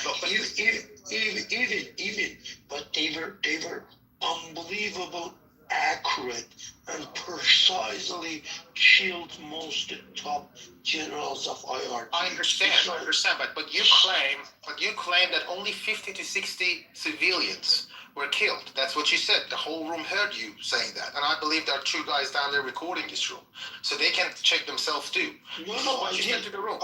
You said the 50 to 60 people. But if you have any sources that we can look into it, maybe you're right. We can actually look into it. But what I just gathered now by Associated Press, which is a credible news agency, it's not pro-Iranian government, it's not anti-Iranian government, it's a very credible news outlet, and it says 436 civilians. And that's, by the way, a very conservative number. My number is actually, I have other sources which are talking about in excess of 700, but I don't want to provide you those sources because you want to question the credibility of those news outlets because they seems to be pro-Iranian.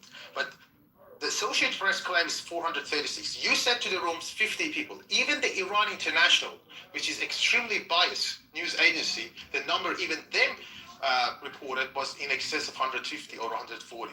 So listen, can you clarify? I will clarify. Just tell us where you come with this number of 50, 60. I will come. Be very specific. Don't go around the bush. Just be very specific about this 50, I will 60 tell you. people. I will tell you. 1,200, almost 1,100, 1,200 have been killed. And based on your statistics and numbers, 400 something were civilians. But who?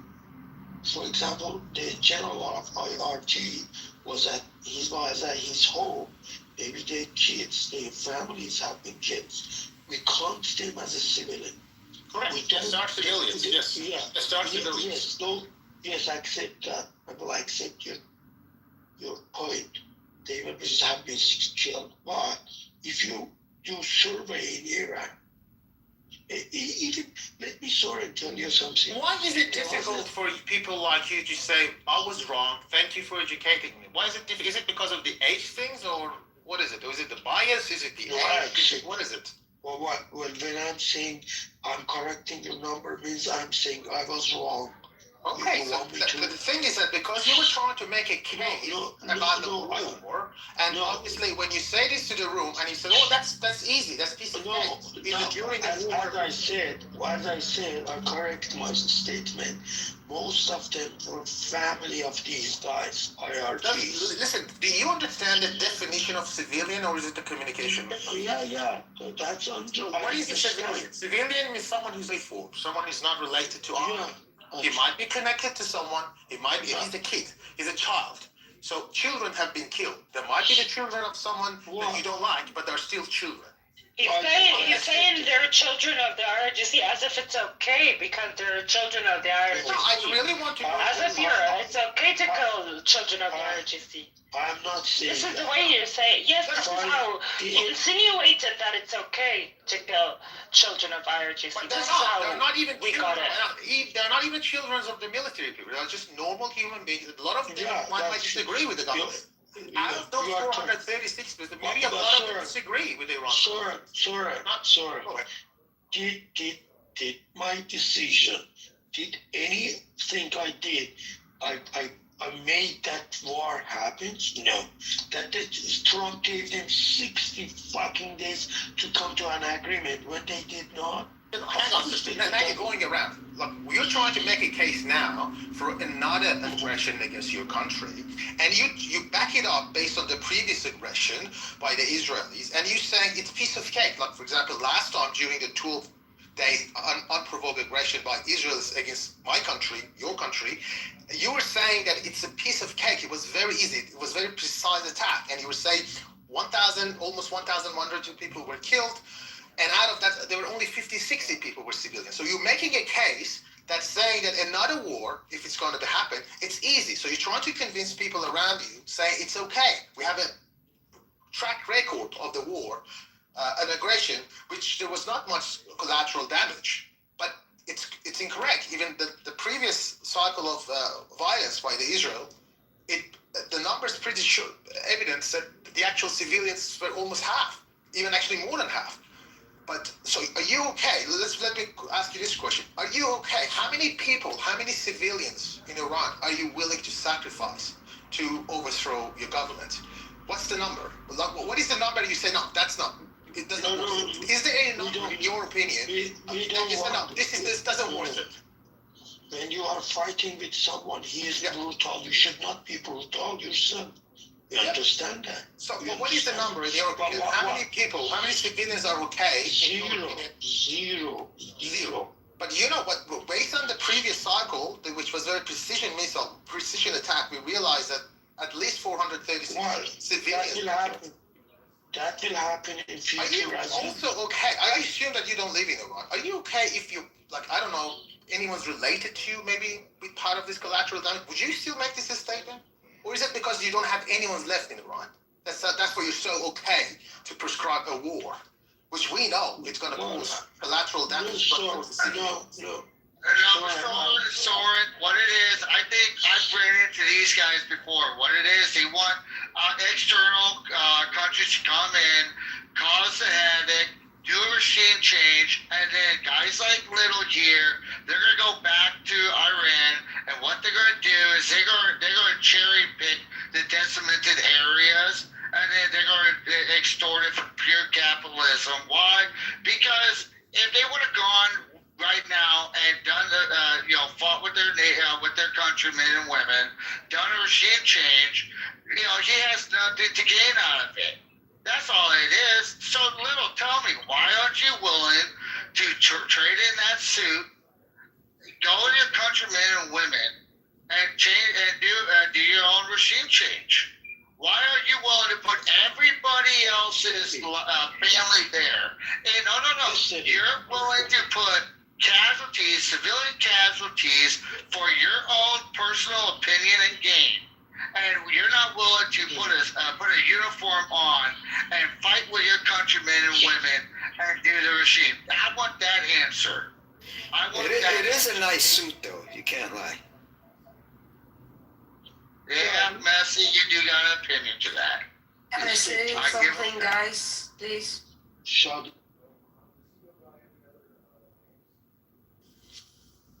I want to say, like, why nobody is talking about that. It's a lot of going on in Iran just because America and Israel, and they are just blaming Iran. I'm Kurdish Iranian, and I don't want my country, my people be attacked by Israel. I don't want my people to be dead because I want to go back and sit in the chair. I want my people safe. And even though they are not safe right now, even though they are not okay with the regime they have right now, that's their decision. They choose. They to no to the kings, and now that's what they pay for.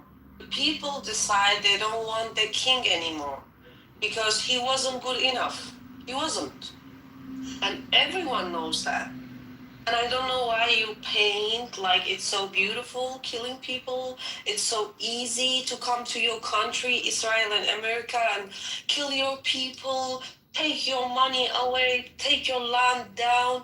Like you don't care about anything? We have family members there. I have my family members there. It might be right. I have my parents in Denmark, I have my dad and mom here, but I have all of my family in Iran. Even the people that I don't know, they are my people. Why would I be happy that Israel attacking Iran? I don't get it. Like, what is this kind of dream that Pahlavi is coming back and if the war is done, everything will be fine and beautiful? How is it possible, guys? How do you think is it possible for Did you even political science? How do you know this politics stuff? Like, it's so easy. They will just kill all these people and they just make the Shah back. It's a dream. It doesn't work like this. Yeah. Why you talk about it normalizing killing people in Iran? That's what you did. You said to people, come out. The Pahlavi guy, he said to people, let me speak. You said, you guys, the Pahlavi guys, said to people, come out. People came out.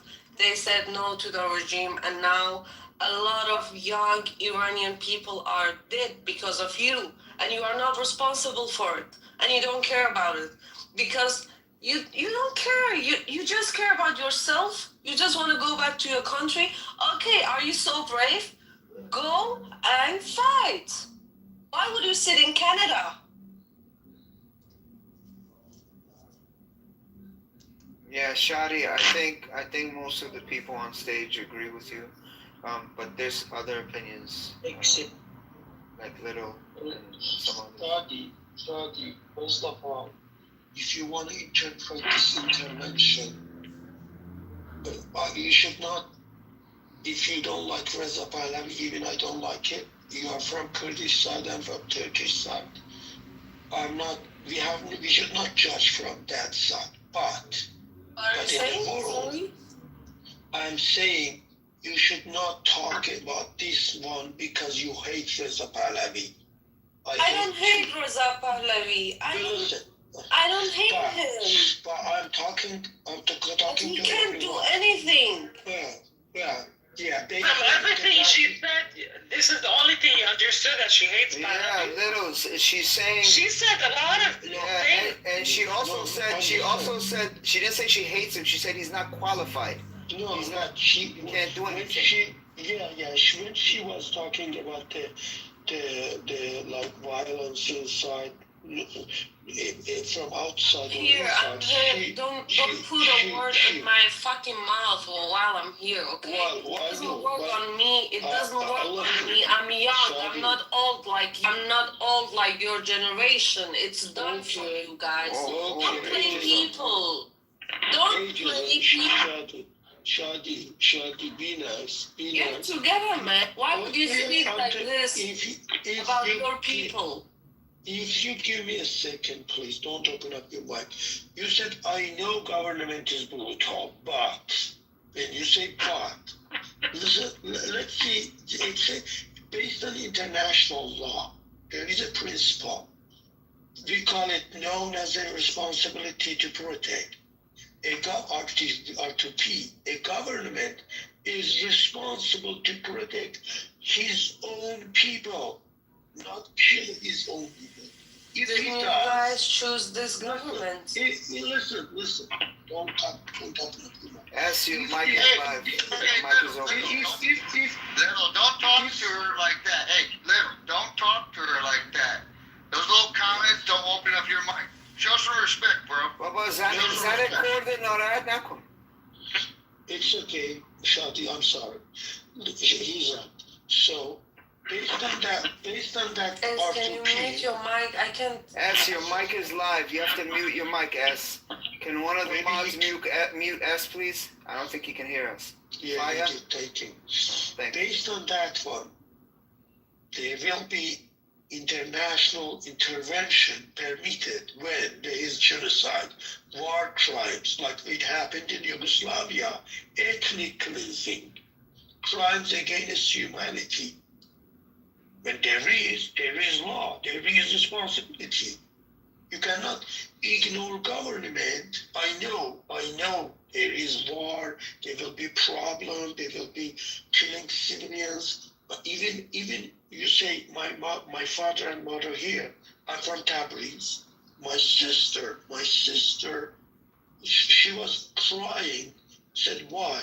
She said because in the 12 days war, one drone fell on our neighbor's home and 2 kids killed. I know this, but this brutal regime does not give another chance to people to change it. They came to the street with the guns. You should use for the fighting we were using fighting with Iraq. You know how many kids killed that these guys killed? We cannot say that, okay, ask government to fight the Khamenei to go out from the power. So you know how many people came to the street? You know the number? Maybe 7 million. Of course I know, but why do you think like Israel and USA will support you? Why? Why would they support Reza Pahlavi? What he have on his hands? I don't give any fuck to Reza Pahlavi. I don't care, but I want. So you want people out to be killed? That's all you want? IRG, because they killed our kids. Okay, so because the RGC killed your kids, you go and ask 2 countries that have been killing millions of people for the past, 50, 60 years, if not more. That's your logic. Do you know how many people died because of America? Oh yeah, sometimes. In Afghanistan, in Iraq, in Syria, in Yemen, in Palestine, everywhere. And Vietnam, non-stop, count the countries.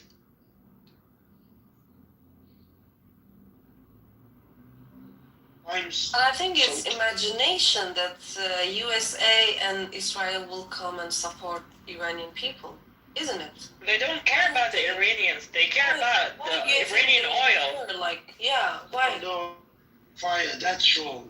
That's wrong? What did they do to Venezuela? Last month, what did they do? Or last 2 months, what did they do to Venezuela? I will tell you. Trump has four conditions. Trump has 4 conditions. I will tell you. Stop nuclear enrichment. Give away that 460% nuclear stuff. Stop supporting your proxies. And that missile with 2,000, like they can pump, I don't know, Europe. They accept and they can use their own oil. Nobody and you know what's not on the condition list? The Iranian people. They don't care about the Iranian people. Just like you don't care about the Iranian people. What do you mean? I care about this is my last statement. Yeah, but you want you want the government gone by any price. I don't want that. I will tell you. Not by any price, not by killing a lot of people. Let me tell you a story. There was a guy, his name was Sattar Beheshti. Sattar Beheshti was I don't know, he had a small web. He was like criticizing government, writing some stuff, and he was not that much educated. They took him to the building. That was for the police, Iranian main police, and they tortured him and they killed. And his mother, his name is Gohareshri, now he's maybe 80, 90 years old. She had that only this kid. Now she's suffering. I remember when Israel attacked that police building, she went there and she said, thank you. You know, they did something with their own people and they will pay for it. I know, I'm at your side. But who's gonna stop this fucking brutal mullahs? They're killing people. Yeah, I mean, what is really preposterous for you even to suggest is a false equivalent again. I mean, during these 12 days unprovoked aggression, there's something which maybe the room does not know about it because obviously it's 6 months past and a lot of more bloodshed happened since then, by the way. During that 12 days war, on the very last day, I think, maybe day 10, 11, the Zionist syndicate did something very abnormal. He actually attacked a prison which supposed to be Iranian government prisoners there. People like this guy, this mouthpiece for the Israeli regime. I mean, this Farsi speaker guy, the little boy. People like him, they were in the prison. Political activists, exactly like him. And Israel attacked that prison. It's called Even Prison. So, man, You don't know about that story. I don't know about that. No. Okay, all I want to That do was, is that was the door of the prison first, and the target was recommended by someone who close to the Pahlavis. All right, hang on a second. This is not the Alright, so people can actually ask. When I make You hear something from the news, actually from the Islamic Republic news. No, stop. Hang on a second. Okay, it's not actually Islamic Republic quote by quote news. We're talking about the CBS, BBC, Euronews, Associated Press. All of them actually have a very good piece, and you can just look it up on YouTube. Maybe you haven't seen. Maybe it doesn't come in an algorithm, but you can just look it up. Search the Even Prison attack in Israel. And let me just make my case. The point is very clear. You are right. I'm sure you are right. During that attack, hang on a second. During that attack, at least 80 people who were actually killed in that prison, they were the families of the people. Hang on, let me just make my case. There were 80 people that were actually killed, 87 people. They were families of the prisoners who came to brought the title deeds to do the administration job for the loved one, who were kept in the prison as a political activist. They were actually fighting against the government that you guys hate. So the Zionist regime, which you guys call it Israel, attacked the families of those Iranian political activists. Those Iranians are against the government. So they don't even care about you. In what language that Israeli has to tell you guys that not only they don't like you, they kill you. Why don't you get it? I mean, are you guys somehow haunted or? But there is a bigger enemy inside of the Iran. They kill the people in the street and they own people. Okay, this is bigger enemy for us. Our first enemy is the Islamic Republic, because they steal our money. They didn't give me a normal life in Iran. There is many Iranian who leave Iran because of the situation. Okay, there is a 10 million Iranian outside of the Iran. So this is the problem. This is not our concern. That 12th day, they attacked the Islamic Republic facilities, and somehow one of the missiles, bombed in middle of the Tehran. But this is not our concern. Our concern is Islamic Republic. As an Iranian, I'm telling as an Iranian, okay? You can't tell us which is good, which is not good, as long as you are not an Iranian. Can I ask a question? You said one missile. It's not just one in downtown Tehran. But targeted attacks. No, listen, Hamid. Yeah, but targeted attacks. They didn't target the civilians. They did. I'll put the link in the chat. targeted nuclear scientists. You are telling the Islamic Republic. It is not. It's the United Nations Human Rights. Let me just read it for you from the actual source. It says Israeli attack on Even Prison is an apparent war crime. That's not me. It's the United Nations. Forget about the one wrong attack. Forget about the one wrong attack. I know that. Just go and this is war. Sometimes it happens you don't like. You can't just make up your mind without even going through the source. And the sources that I provide you to is actually not from so-called pro-Iranian regimes. It's actually United Nations. Come on. Soren, you are right. You are Ahmed, 1 second please. You are right. 81 people have been killed when the Israel attacked the prison. But in parentheses, please do not use BBC, CBC. These guys are, most of people, they're left. It's UN, man. It's United Nations. Sorry, give me a second, please. We know BBC. Why, I can give you 1,000 evidence they are supportive of the Islamic Republic. So what? Give me one. It's the human rights. Hang on a second. I think there's a communication barrier. I said human rights watchdog under the UN. Sorry. I didn't let you do. Sorry. Are you going to discredit the United Nations? Yes or no? First of all, You've got a point about the BBC. You've got a point about the BBC. I will tell you. Sometimes biased, but are you telling me that the human rights watchdog under the United Nations is run by lefties? Are you going to discredit all the UN? Are you going to be like a proper Zionist? This problem happened because the Islamic Republic. Give me a second. Are you guys doing a Hasbara version in Jersey? Sorry. Even I sent an email to BBC, but I had one. Like when they Iran, they sent a missile to the airport P752. Always they used mistake term. Always they used mistake term. But they use this word. We know them. We know all of them, the story of them. Their CVs from the reformists came. But listen, I don't care about BBC, CBC, sorry. When you are talking Iran is not only land, you care about land. Iran is not only oil, you care about it. People of Iran is important than that fucking land, fucking oil. Sorry, 1 second. I see you have a good statistic, good knowledge of what happened at 12 days. Can you give me some information? What happened in 40 days? Explain me why if you are not fighting with the people, explain to me why you are not in uniform with your people.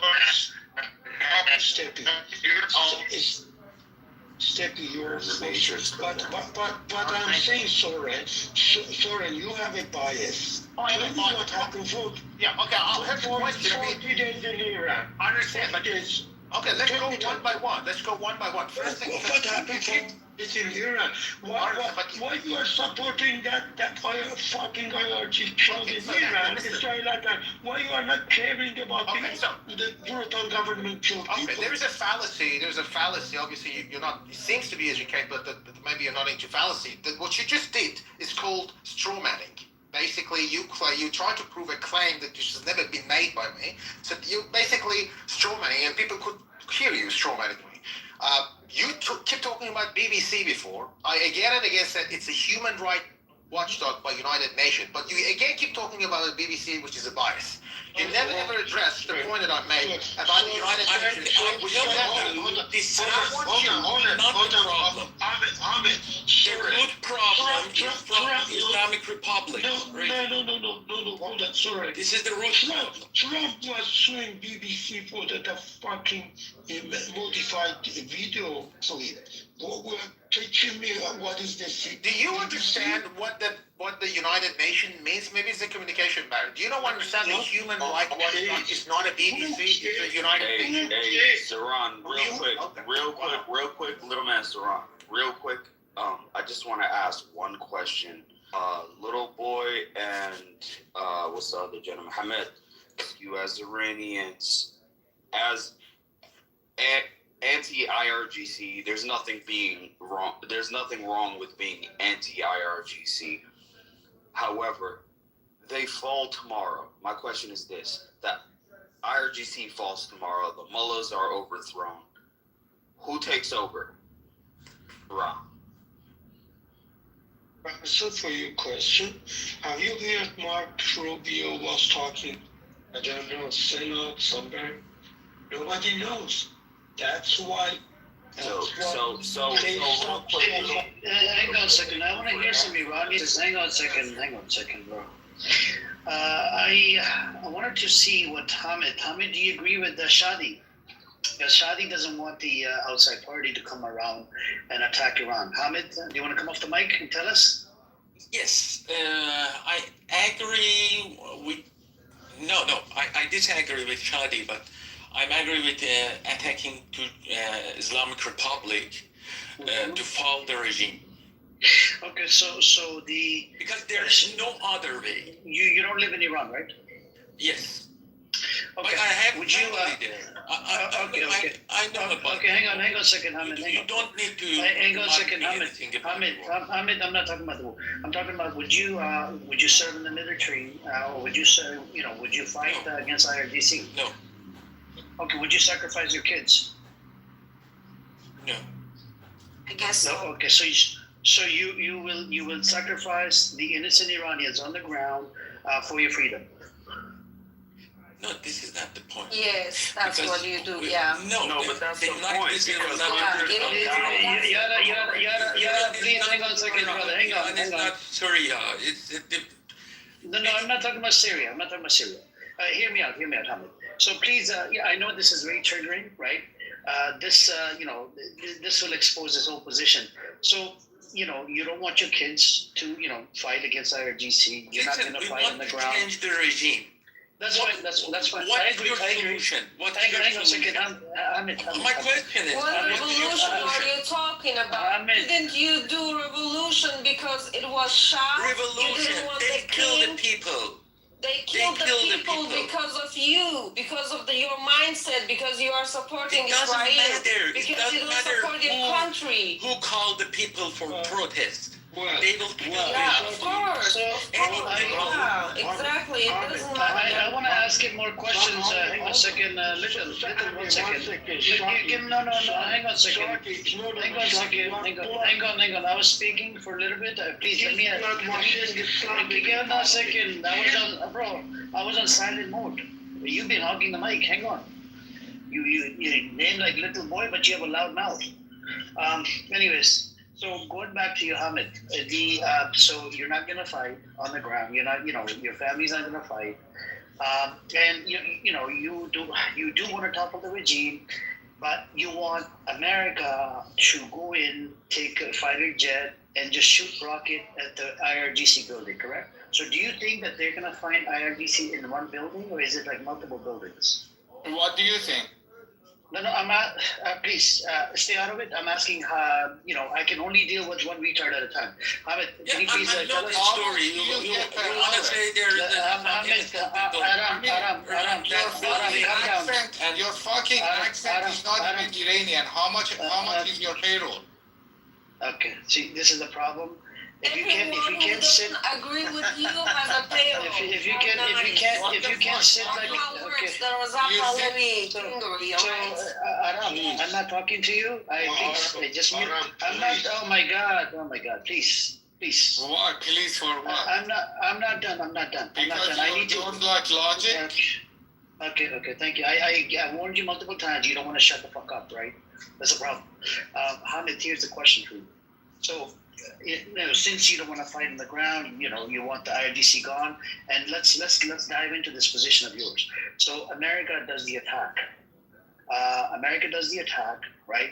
Now, America would attack one building or two buildings filled with IRGC, or three buildings or five buildings. Can you please guide us through how would America do the attack? One by one. Would they attack one building? Are they sleeping in there while they're eating food with their family? That's when you want them to attack? Or how do you want the, America or Israel to attack? Walk me through the steps. First of all, they missiles depot. They need to bombard their facilities, that factories. They made it like Gahar missile or like drones. But first of all, they have to attack to that targets. Okay. And they will do that. Okay, Hamid, let's go with your. This is not like. Okay, let's go with your analogy, Hamid. Let's go with your analogy. So they don't have anything hidden underground. No. Okay, so everything is out in the open. Everybody can see. All the rockets, everything, missiles are out in the open. All the U.S. has to do is go in there and bomb the shit out of a facility where the rockets are right there outside. Nobody's securing them. Nobody's, there's no defense system around it. There's nothing there. The America would just throw, fucking rocket on there, and it will blow up all these missiles that they have. Like they're lined up. They're lined up for, it's like a bait. Anybody can come in and attack. So you're saying it's that easy. No, it's not an easy thing. No, but you're making it sound like easy. It's America would throw a rocket and it will blow up. Okay. It's very hard and difficult. And is it hidden under the tunnel? The people there, it has a cost people there. Okay. And the people, and like everybody, needs to pay the cost for freedom. All right. There is only two ways against the Islamic Republic. First, arm the people in Iran and fight with the regime. And the second, another country, another third party came and fight with the regime and they gonna fall. There is no third way. Okay, Hamad, they fall. Let's say everything you just said happens exactly how you said it, right? The regime falls, the Americans come with limited strikes, the mullahs are killed, the IRGC is gone, or at least their leadership is gone, and what? Like, who takes over Iran? There is two scenarios. The first of all, some group of the Islamic Republic get the power and do some what they call some changes in the system and continue the other phase of the regime. And the second scenario is Reza Pahlavi come to Iran and get the power and gonna be like civil war in Iran. Okay, you know what, Hamad? Yeah, and Iran will separate it. And will separate it. No, because there are some separatists in Kurdistan. They're gonna fight for their freedom. Right. Some separatists in Azerbaijan as well as Balochistan. They need their rights, and Pahlavi will not give their rights actually. And that's we will have a civil war. That is beautiful. Hamad, I tip my hat to you 100%, because you gave the correct logical two answers.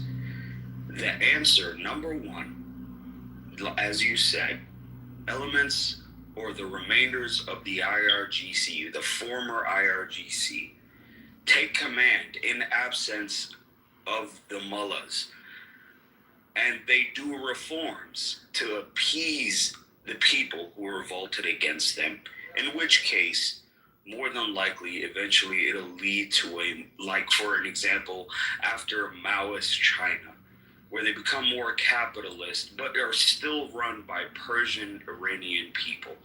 Frankly, I think this is unlikely. Or the more likely scenario, where Western nations and the Western governments try to force Pahlavi as the de facto temporary leader. They'll probably try to spin it as a temporary leader with military brute force to protect him, in which case Iran will devolve into civil war, where the Azeris and the Arabs in the south and all these other groups that are within Iran will try to break off with certain regions. The biggest problem, I think, the biggest sticking point as far as the West is concerned, are those in the south. The Arabs who control the south, the most oil-rich region, and also those who control the Straits of Hormuz, which 60%, let's say, of all Gulf oil and trade goes to, which is the big fucking elephant in the room, right? The Straits of Hormuz, the oil resources of Iran. Those are the two big gold mines. And the West does not want to see a democratic, reformist Iran that is self-determined to control its own destiny, as most Iranians do. I think you would say most Iranians want to control their own destiny. They don't want to rely on some foreign power. They don't want foreign governments or foreign companies to control their own natural resources.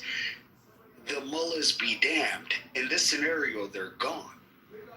So I tip my hat to you. You gave the honest answers. However, the second is far more likely. I'm sorry to say, the civil war and the destruction of the entire nation and the deaths of hundreds of thousands of Iranians is the more likely outcome of what you're advocating for. So You are right. That's why nobody knows. And so maybe your suggestion is stay with this government. You're right. Nobody knows. Nobody knows. You're right. I concede that. However, we can infer based on past similar scenarios. Can you name a single time where foreign intervention in a Middle East state resulted in a thriving economy and prosperity and the overthrow of some dictatorial power like in Libya where Gaddafi was overthrown, or Saddam Hussein was overthrown, or where Bashar al-Assad was overthrown in Syria? In which one of these scenarios did it result in peace and tranquility and prosperity for the people of those countries? So we can infer based off past practice experience a little bit, right? Just a little bit. Yeah, the last two one, especially Iraq, they're a good country. It's kind of a federative. They have Kurdish part, but unfortunately there is corruption and they can't make economy better. Even these days Syria is doing well. I know, we understand that never like a foreign interference can bring. Where do you get like these details, like in the Iraq part of Kurdistan, they don't have the economy? I'm Kurdish, and I grew up most of my life in Armenia. I'm talking about the Iraq. What are you talking about? Where do you get this information, man? Where I'm getting information. I'm Kurdish Iranian. Hamid is talking about they want to be apart. That's a lie. Because they are citizens. No, Shadi, I have not done weight Hamid, he's not Kurdish, so don't talk about Kurdish. The majority of Kurdish people, they don't want to be apart, Hamid. You are Azerbaijani. Yeah, I'm Azerbaijani. Maybe you want, yeah. But we don't want that. One second. That's you want. You want to get the independent, yeah? That's why you want the It's not the point, independent. But the right is my concept. The people's right. The basic rights of the people. Oh, right. Azerbaijani. Are you actually Azerbaijani by blood, by lineage? Me too. I'm from Tabriz. Okay. You know what? It makes complete sense. Yada, 1 second. Shadi, first of all, you are blood washing. When Hamid was talking, you said they killed because of you. No, they killed because they are ideological fucking Shia government. When did I say No, that? not you. Shadi said. And Soren, still my question is open. You know everything about the 12 days war between Israel and Iran, and you know nothing about what happened 40 days in Iran. You don't care about Iranian people, or you care about the Israel's attack? I know this. I know that any government that murders its own people in cold blood, when I've seen it time and time again in the Middle East, when it happened on Gaddafi, when it happened in Syria, when it happened in these other places, as righteous as it is, again, I'm not a fan of the IRGC whatsoever. I think the first scenario Hamed put forward is the best scenario, where the mullahs are overthrown, where the leadership in Iran is gone, and former IRGC, former core members of the Israeli military side with the Israeli people, and there is an automatic election where it goes straight into a democracy. I think that's the best scenario. Again, unlikely, but that's the best scenario. But because you're both Azerbaijani, please tell me, considering Azerbaijan supplies Israel with 60% of its oil, and there's a strong separatist movement of Azerbaijani people in Iran, how can you truly say that you two, Azerbaijani citizens of Iran, that is currently unified with Persians and Arabs as Iranian citizens, how faithful are you to a future Iranian state? Or do you just want the mullahs to fall so you can break off and be a part of Azerbaijan? Yeah, no. First of all, I'm an Iranian person. We are looking for our laws, basic laws inside the Iranian territory. Like, for example, I speak Turkish. I can write it down. I didn't study Turkish. Knowing that maybe 15, 16, 20 million people in Iran speak Turkish, we're fighting for our rights, principles at the beginning. If they give us, we will stay with them. I love all part of Iran. Even Shadi said, I'm from Kurdish side. My wife is Kurdish. We love Iran. But if they don't do that, we're gonna still start another fight to our basic laws, basic whatever you call it. So we maybe, but that the separation you are talking about in Azerbaijan is not that much strong, even in Kurdistan. Maybe 5-6%, maybe. But the people want to stay with Iran. It's much larger. And Well, hey, hold on, sorry, give me a second real quick. Little Hamid, I'm just going to make this statement, okay? How can you ask another country to come in with military force when you yourselves are not willing I don't to ask stand? anything from other countries. You're making, okay. But you're making the point. The flag of another country as your PTR, the flag that randomly gets applied 60% of its oil by your blood lineage, Azerbaijan. So I don't know. Maybe you're bullshit.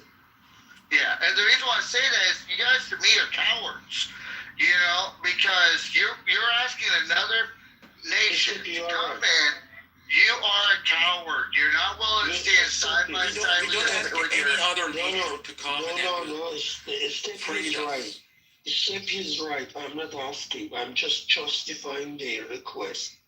Yet I wanted to say. You justify a request for military action to your country, while you have countrymen and women who are not cowards, who are doing what they believe is right, while you're sitting on a platform and debating this.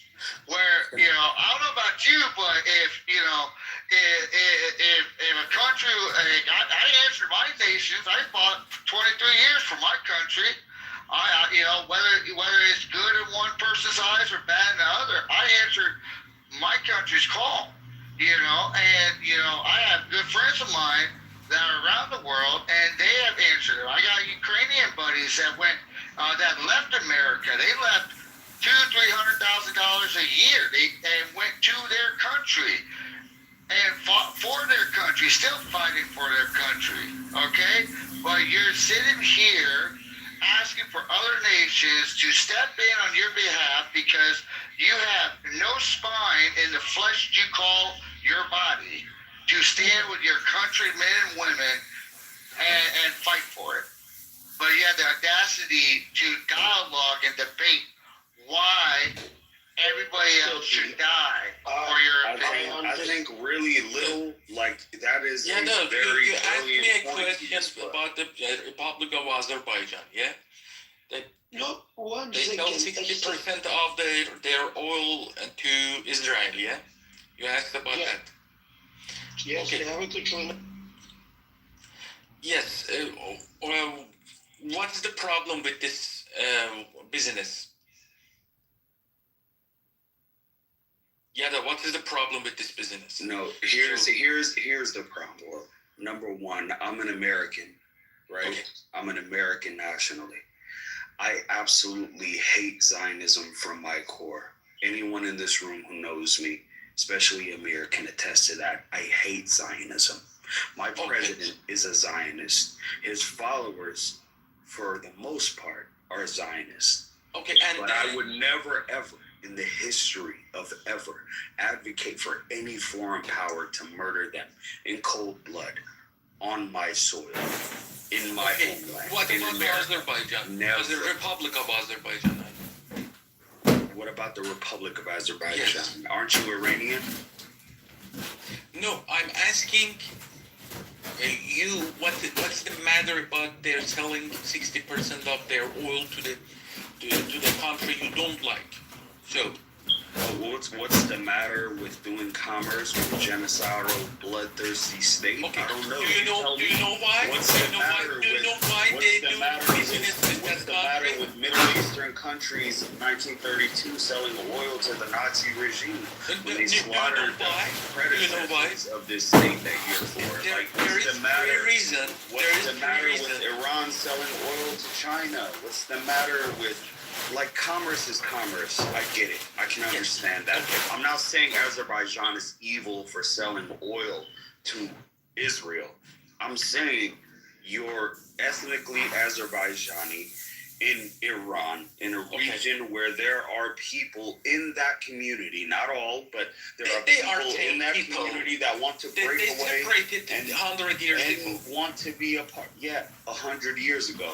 But 100 years ago. Here's the They are point. same people, The same only language, thing same holding- religion. The only thing currently holding that entire nation together is the IRGC. As evil as they are, that's the only thing holding Persia or the remains of Persia together. If you don't want to know about the Republic of Azerbaijan, why they doing business Why are you with advocating Israel? for the Republic of I have to tell you Azerbaijan? a story of Azerbaijan to understand better about this situation. Are we not talking about Iran? Why are you advocating for the Republic of Azerbaijan? Because you are asking why they selling oil to. No, I'm asking why you, who claim to be an Iranian citizen, are you an Iranian citizen? No, I'm the United States citizen. Oh, you're in the United States, but you have family in Iran. Yes, my family. And you've got to eat all Oh, these your family's in Iran, but you're advocating for Azerbaijan now? Actually, you asked the question and you're answering comment. I did. Okay, so it's fair. I don't know. I don't get it. So, no, my bad. I was talking to my brother. Anyway, listen. Yeah, Hamid asked the question, he's answering. He's not waiting for you to answer yet. Thank you, Faya. Okay, so as far as the economic dealings between Azerbaijan and Israel, I don't think there's anything wrong on Azerbaijan's part. I truly don't. I don't have anything against Azerbaijan other than their military campaign against Armenia 2 years ago. Other than that, I have no issue with Azerbaijan. There's many Muslims in Azerbaijan. There's many Christians and good people, and it's a beautiful culture. And many Jewish country. people in Azerbaijan. Yeah, of course there are. But beyond that, Azerbaijan to Iran is a foreign nation, and it's adversarial. It's not an ally, a close ally of Iran. They have dealings as well, being close neighbors, they're sharing a border and sharing ethnic lines. However, you have to admit, if the IRGC falls tomorrow, Azerbaijan, its government officials, and the certain segments of the Azerbaijani people who live in Iran will seek autonomy and reunification or unification with Iran. Right? So, what will that cause? A civil war. And that civil war will kill hundreds of thousands of Iranis. So let's just be real with ourselves. Yeah. What are you advocating for, really? unfortunately, this fear of separation and the label is used by a lot of people to shut people's mouths. Like Islamic Republic say, like you say, IRT is the glue for Iran. They keep them to keep together all these provinces. In another side, Pahlavi is using this term to say, oh, I'm the only person I can keep Iran territory without separation. Check the back channel message, please. Well, nothing will happen. Even Yanda, what's wrong with separation? If the people want separate, they want But separate. the people, what do you mean the people? Like the people of where? Who want separation? Azerbaijan, people of Azerbaijan, for example. The people in Iran want separation? Azerbaijan from Iran. I'm in Canada. In Canada, But we didn't have you a say law. like you are Iranian Listen. and Turk? How is it possible you want to be separate? So wait a minute, Little, you're saying which people in Iran want the entire province of Iran separated? I am saying what's wrong with separation. In Canada, you ask the people that are in Tehran that are going to pick up their AK-74s and force and go to war with separation. They have to be educated. Now, I'm in Canada. Listen, Yata. In Canada, Alberta these days they want to separate. Quebec these days they want to separate. Nobody say no's. No. You guys, I feel like you want to turn Iran into Yugoslavia. You know what happened in Yugoslavia? We don't. We don't. We don't. So what do you do? You made a claim earlier. Hold on a second. You made a claim earlier that if IRGC falls, they're going to start working together with Azerbaijan. Do you have any sources on that? Oh, no. I didn't make a claim that they and quote unquote, they would start working with Azerbaijan. I say there is a prominent, although not notable, currently separatist movement within Iran amongst Azerbaijani ethnic groups in Iran that want to separate from Iran and become a part of Azerbaijan. I mean, do you have any sources on this? Yes. Do you have any sources? I'm Azerbaijan. I'm from Tabriz. I think this is wrong. As I said, the rate of separation is very little. Ahmed went. I mean, I would say that's Sorry, before going there, explain me. I have my question open for you. Yeah. You cared about the 1,200 people killed when Israel attacked, but you didn't care about the people killed by brutal regime as Yadashton. The problem with you guys is... Well, no, you ask the question and you go on and on. No, you can't just... This is not the way of asking the question. The problem with this room... Okay, so you want this to... room is, one side is Israel, other side, whatever is good. The problem is this. So that's a rhetoric question. That's not a question. That was a that was a question. So first thing first. I mean, you made a lot of unsubstantiated claim. You claim that Iraq and Iraqis are actually better now than during the Saddam Hussein. That's what you just said. And obviously, like any other claim that you just made, you just keep making unsubstantiated claim. Hang on, say 1 second, sir. So I actually looked that up. Actually, most of the Azeris, they actually prefer the economy. Do not want full separation, by the way, Yada. No, I never made the claim that most Azerbaijanis want to. I said a notable segment of Azerbaijanis in Iran. We don't have any sources yet. Even if it's really, let's be real with ourselves, Amir. If 30% of that entire population wants separation and the mullahs fall, there will be a civil war in the northwest of Iran. Let's be real. They do not. No, they don't, bro. It's you can make the argument minority, but you don't have any sources. Don't mean most. I'm not saying it's going to be all of them. I explicitly said not all, but a notable amount. Just to be fair. What is a notable amount? Can you tell us? 5%, 10%? Over 15%. There's no sources. There's no evidence. Okay, sure. Okay, so if you have any sources, let me put this up. I'm putting this source in the chat. Sure. Okay. You guys, it's from the Middle East Forum. and it agrees mostly with both you and me, where most Azerbaijanis in Iran prefer autonomy. However, autonomy and unification with Iran does not explicitly say a part of a future Iranian state without the IRGC. Let's be frank and real about that. So here's the source. I just posted it in the chat in the Middle East Forum. And if you guys like, I'm going to read the article really quickly.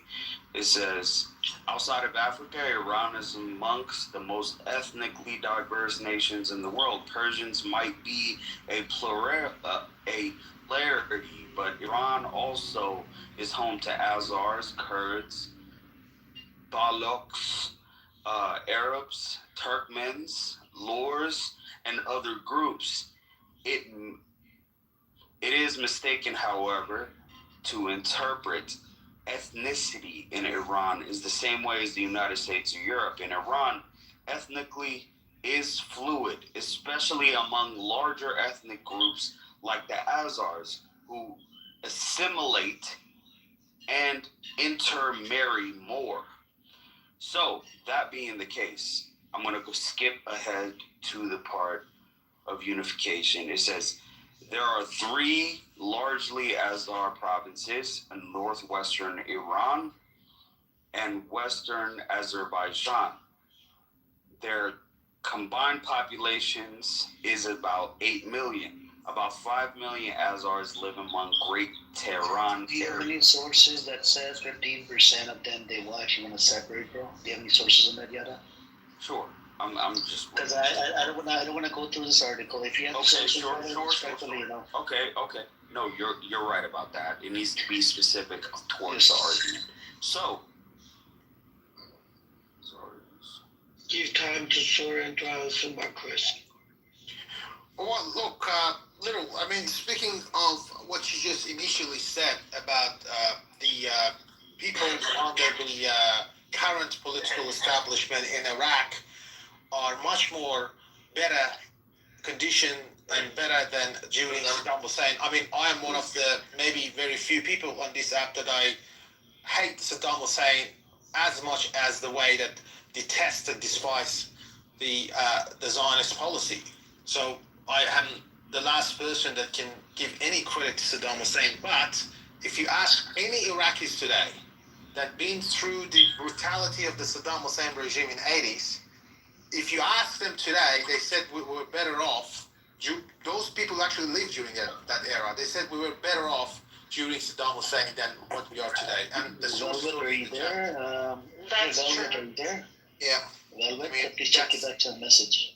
And I just put the link in the chat for you in case you were not aware of that. I mean, that's really sad, but that's a reality that the people, in terms of economy, in terms of social coherence, the situation was better during Saddam Hussein. Again, that does not mean that I give credit to this monster. I hated that guy, and I didn't like him for obvious reason, probably you would know. But I can't just be biased. And I asked a question to a lot of Iraqis, and there was also some articles about it too. You can look at it. So to suggest that situation now is better than during Saddam is simply false. Now, getting back to what you just said about why I'm not talking about the unrest that has started in Iran in the beginning of January. Actually, we do. We keep talking about it on a daily basis. Maybe you're new on this domain. I do talk about it. And I don't know specifically what exactly you need me to tell you. I mean, is there anything that you want me to elaborate? Or Thank you, Soren. First of all, I think you are an educated person. Why I can accept that Iraq is people saying that or saying this. Listen to this. Listen, GDP growth. Following the 2003 invasion, the economy expanded, largely driven by surging oil production, which roughly tripled by 2021 compared to the 2003 low. Nominal GDP growth from around 25 billion average in the pre-2003 era to over 160 billion in the post-2003 era. Standard of living, per capita GDP You know that is nearly 3 times higher than 2022. Life expectancy has increased from 65 years in 2003 to 70.4 years post 2003 challenges. So these are the statistics. You can talk about GDP, life expectancy. I know Iraq they have freedom. Listen, sometimes that fucking Saddam, living in the fucking Saddam, even you have everything with you, beside you, you have your rice, you have your food, is shame until you're living in a kind of a republic, Iraq. I know to Islamic Republic, fucking Islamic Republic interfering there. They have Hashd-e-Shabi, but Iraq these days doing better than before. Guys, I would like to say thank you for everybody. I'm sorry, Amir. Fawad, I didn't hear Fawad. Faya, sorry, Shadi. No, no, little. We like to have this conversation because, look, there's few things. I know you concern. I understand your concern. So little, there's few things. Look, I'm coming from the perspective of, I care about the Iranian people. I don't support IRGC or Reza Pahlavi. Okay. Now, imagine this. Put yourself. I have two passports, American and Canadian passport. Okay. I have a problem. We have a pedophile in the U.S. government that's serving. That was in Epstein files multiple times. There's a lot of stuff in the Congress. There's a bunch of pedophiles that are running the show in the American government. Okay, imagine. Now I have a problem. I approach a Canadian government. I go, can you topple this government, this American regime? I hate this. A lot of people at the protests are getting arrested, and they don't like this government, this and that. Do you know by default that would make me a traitor? Do you understand what a traitor is? So when I look at the comparison is not fake. You cannot compare the American government with brutal Islamic government. American government is brutal. That's what I just told you. It killed ICE, just killed a whole bunch of people. You didn't see it on the video? They're arresting people, they're killing people. They don't see what they don't want to see. Why? Shadi, I know. I was watching the video today in Newfoundland or somewhere. The police want to arrest, but do you remember they attacked that what happened when Trump was? They said they cheated in the election. How many people? The people came to the parliament. Where was it? Trump said they cheated. Are you talking about January 6th? I think so. How many people killed? How many? There weren't actually many people killed on January 6th, just FYI. And even the ones that were killed, they were literally attacking the cops. And here, I don't know, if you saw, how Alex Petty was murdered. Literally 6 cops surrounded him and, shot him at, gets passed, or I don't know how to pronounce that word, style. Execution style. If you just, I guarantee, if this was done by anyone a bearded person wearing a turban, all right, I swear this would have been going crazy, and everybody would have been how Islam is bad, how Muslims are bad, and all that stuff and everything. But here's my question to you, Lil. Here I defend the right of everybody, including the people of Iran, as their kind of government that they want. That's their right. So his voice cutting up, right? That being said, listen. Let me complete my question. That being said, all right. Once you oust this, start over because I couldn't hear you. Okay. Can you hear me now? Hello? Can you hear me now? Yeah. Okay. Good. So, yeah, we can hear you clearly. Perfect. So here's my question to you, Lily. As I said, I do support the people of Iran, all right? Whatever they want, whatever kind of government that they want, they should have it, all right? That being said, once you take out the mullah regime or the Islamic regime, right? who do you want to place? Like, what's the plan? That like, I mean, hey, this is That's a good question. Well, inside the country, in prison, there are a lot of activists. There's some socialists, I don't know, they are economists. Like we have Nargis Mohammadi, she got a Nobel Prize for the peace. We have a lot of people, even from the reformists already they are inside. I believe actually inside country there are universities, professors, they are talking about democracy, they are talking about, they have articles, they have books. I believe on them, and I think they can do that. I am on your side or people's side. Even some people are chanting Pahlavi. I don't want to shut their mouths. They do.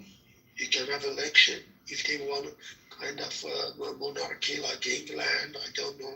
Not like a previous one, like under the law should be under him. No, they have a law. They can have a freedom. They can have a party. They can have selection. We can have an election, choice or referendum. But inside country, I can trust a lot of people.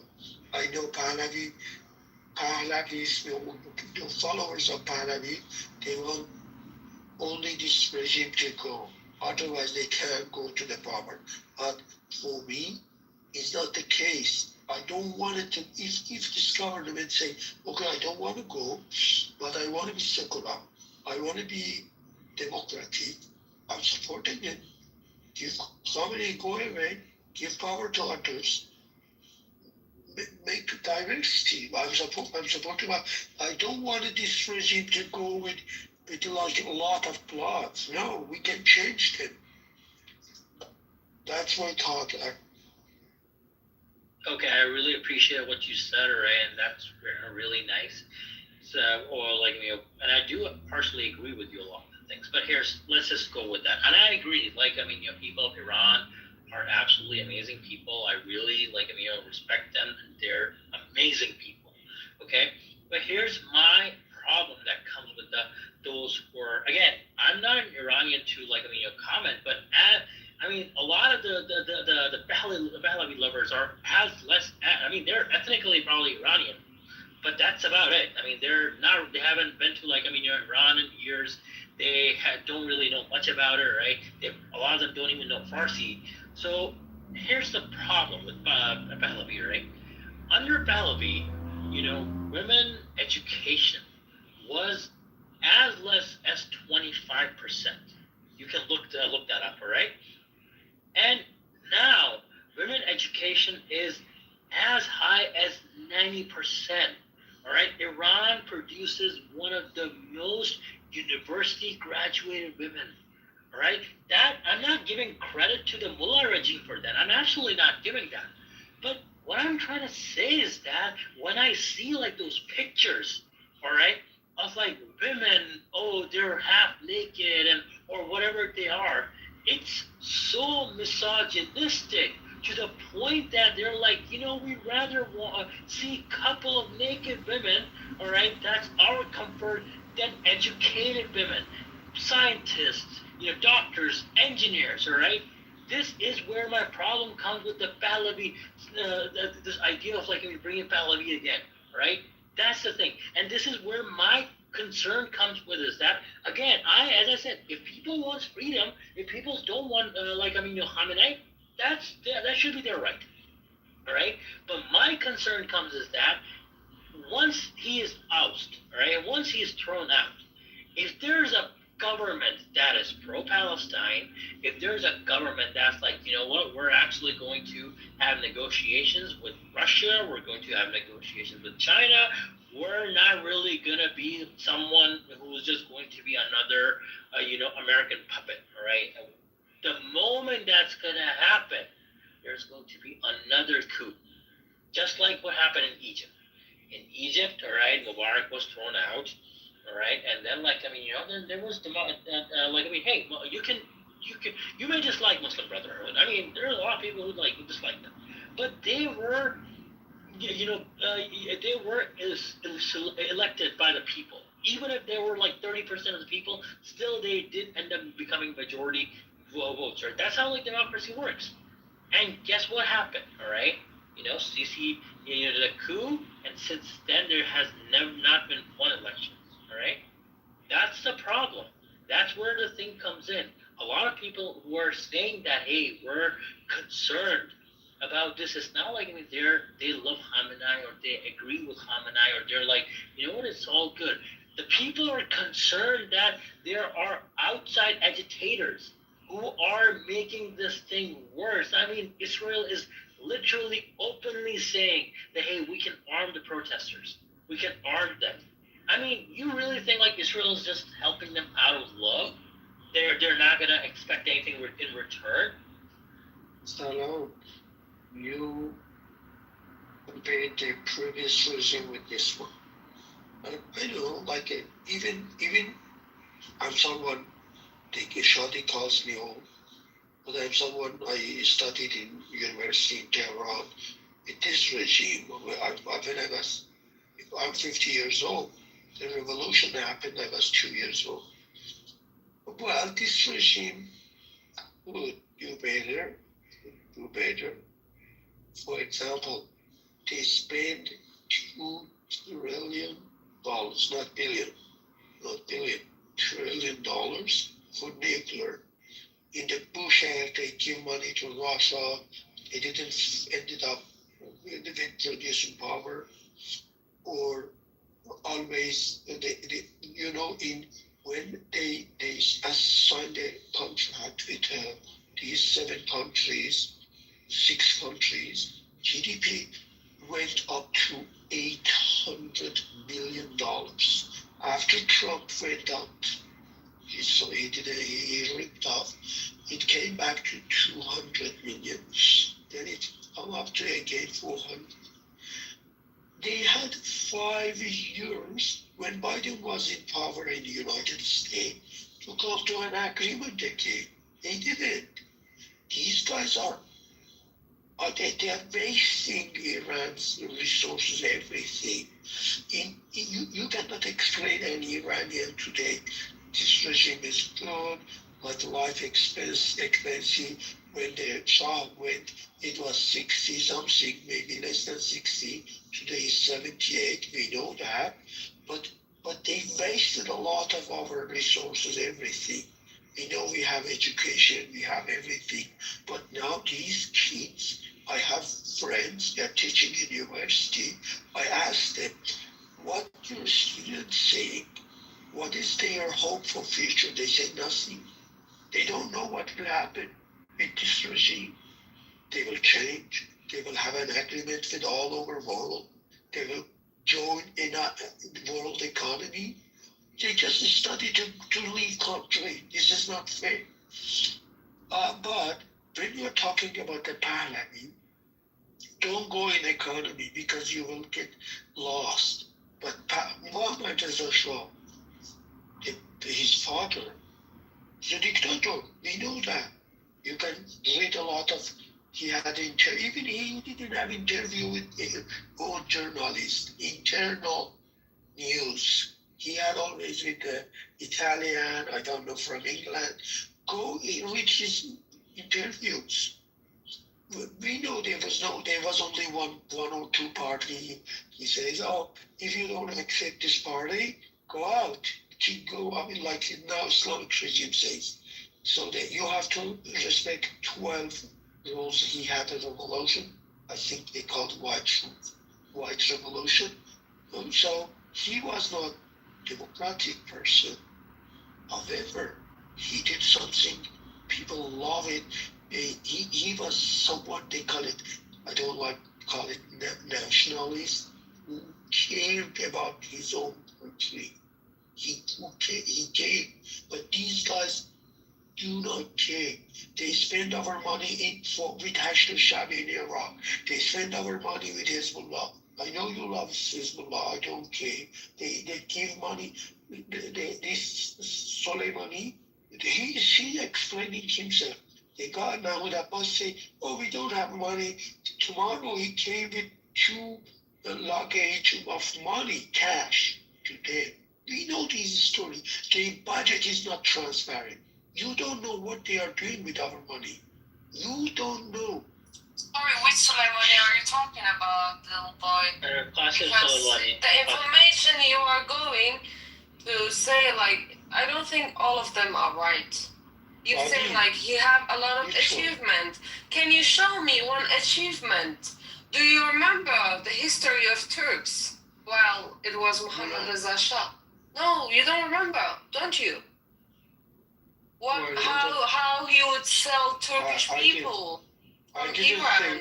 I didn't say achievement. I said Arsalan don't go in economy. Talk about politics. Why? He Why? was a dictator. What Because politic are you playing? What role are you playing on? Please tell Well, me. you- Because don't talk about killing people, don't talk about politics, don't talk about economy. What should we talk about? He's cherry picking. Tell me That's that. why he's. Let's It go here. doesn't make Cherry sense. picking. You don't make sense in my brain. Arsalan, you took my point. Why I don't know what Shadi is talking No, about. here's the thing. Here, but like, no, Shabi is, I mean, like, making a good point. Though. I agree. Like, I mean, hey, we can't be like, oh, don't talk about the economy, all right? Because here's this thing. You're entire. Yo, wait, why do you have Shadi up here? Just one second, Ryan. Just one second, Ryan. No. Arsalan, I'm not saying do not talk, but you cannot compare 50 today's United States with 50 years ago. Okay. 50 years But here's the thing. But here's the problem. Like, I mean, you don't want to compare, but here's the thing. If you don't compare or if you don't learn from your history, all right, you're going to be back where you are, all right? Let's just assume for a second that whatever Shah did was absolutely amazing, all right? Your economy was great. I know it was for sake of argument, let's go with that route. How Shah even came into power, all right? 1953, all right? Sadeghi wanted to nationalize oil. All right, what does that? And here's the thing: oil nationalization is not something that just happened. Like, I mean, he wanted it. That also happened under Norway, and you can see how amazing the life of people is in Norway. All right, that's what he wanted, and what happened?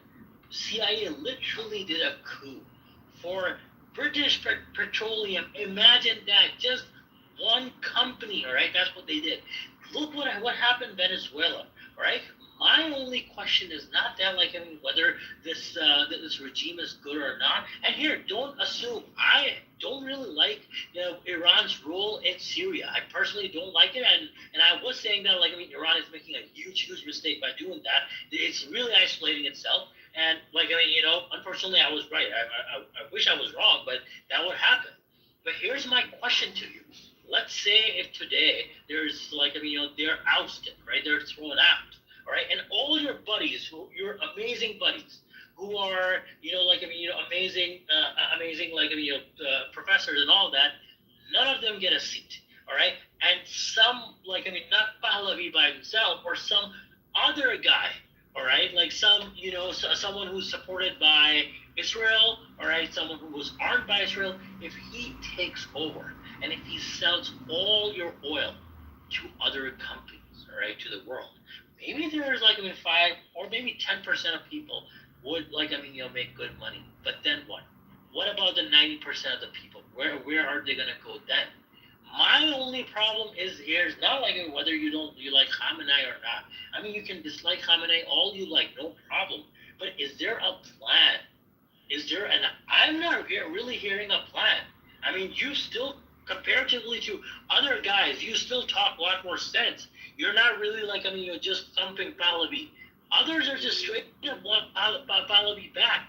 And that's what I'm trying to explain to you is that the revolution happened because his like policies were horrible. He, like, I mean, spent billions of dollars, all right, to make some sort of report or something that really, while his people were dying out of hunger. You got Salam, was I supportive of Pahlavi? No. I told these guys, for me, freedom, diversity, democracy is more important than economy. There was no any other party. The election was like a cliche, was nonsense. You know this. they think you are saying, first of all, not me, not you, that people are deciding to do whatever. And for society, 1%, 2% is nothing. Your explanation looks like for me like this. I'm going to give you an example. My sister has a... Go ahead. I think our son got a call or something got a call. Yeah, I'm good. My sister has a very bad husband. He is addicted to alcohol. He is fighting, he is hitting it. Her, she's not supporting, not good for life. Buying nothing, meat, grocery, nothing. Does she believe in God, Luto? Does she believe in God? No, I'm joking. I'm giving you example. But you are saying, my sister, hey, for example, Arzu, stick with the husband, because if you get divorced, you don't know what will happen to you. I can't tell my sister. I say, she will say, get the fuck out. I hate this guy. I want to kick him off my life. And what will happen? Something we'll see. That's example like this. Okay, look, just 1 second. Well, only. But we are talking about country. We are not talking about family members. Shadi, I apologize. We are not giving example without a plan. You are giving examples. You don't give any plan. What is your plan? That's what we are asking. And you are accusing us because we don't like Reza Pahlavi. No, it's not that. Do you have any plan? That's my question. Yeah, the question is really good. One second. I'm sorry. I gotta head out. That's what I'm asking. Here, you gave like an example of your sister, right? Okay, great. Okay, I just hope like that's not a real story. I hope your sister is fine. But here, let's just say that's what this comparison is like similarly, right? But in this scenario, what's happening is that the guy who's coming to so-called rescue your sister is the guy who, takes girls and send them to Epstein Island or somewhere like that, okay? Then someone comes to her and say that, look, I get you're in a bad situation. I hope like something works out, but you should really run with this guy who's going to like send you to Epstein Island. Would that be a bad advice in your opinion? Right, he wants to sleep with my sister. I know what they mean. But today I was talking to my friend. He said, oh guys, don't ask other countries to interfere. Stop revolution. I said, okay, we do that. What is your answer for that people? They can't do business. They can't leave. Economy is very bad. Even these days, United States brought his name. Why is it bad? Because United States take all of Iranian oils just for free. For little money. That's why. Why you are not accusing United States and Israel for just taking olive oils and benzines all they want just because of little tiny money? And that now you are just saying, okay, bomb the Iran, bomb the country, kill the people just because we want to go back. If you want to say something against my point, you could say United States sanctions. We are not giving oil to United States. We are selling to China with a lower price. I'm saying you can say this, Arsalan, but you should ask government. You can't say to me that what I can say or not, okay? I'm correcting you. That's not your position. That's not your position. Come on, man. You are not sitting in the chair now. You are just deciding. How nice. Democracy. Buddy, why you are aggressive? We're talking here. I'm talking to you too. I'm just asking you for hours. What is your plan? Shadi, you are giving You don't have any plan. Wrong information. United States. You just want people to be killed because you want to be in Iran. Then go back to your country and fight. Go get the freedom. Okay. You don't sit and take coffee and be like, I want the democracy. I want this. You have no rights, man. Shadi, you told me don't tell me to say whatever you want, and you're telling me to do what should I do? Because you are talking about people's lives. That's why. You are talking about killing people so easily and making a beautiful thing. We want to Come stop on, that. Ismail, attack my country, please. Oh my That's God. what we want. Little sister, we're talking about that. I said, Arsalan, what is the solution? The solution is today they had a negotiation in Geneva. They could give some stuff like what the fuck we are doing with this nuclear. Turkey is a developed country. Do they have a nuclear enrichment? No. Stop it. Give it a minute. Hang on a second. Look, every single member of United Nations, as long as they're part of NPT, Non-Proliferation Treaty, they've got the right to enrich uranium at a peaceful level. Iran, the member of NPT, has actually started during the Shah of Iran.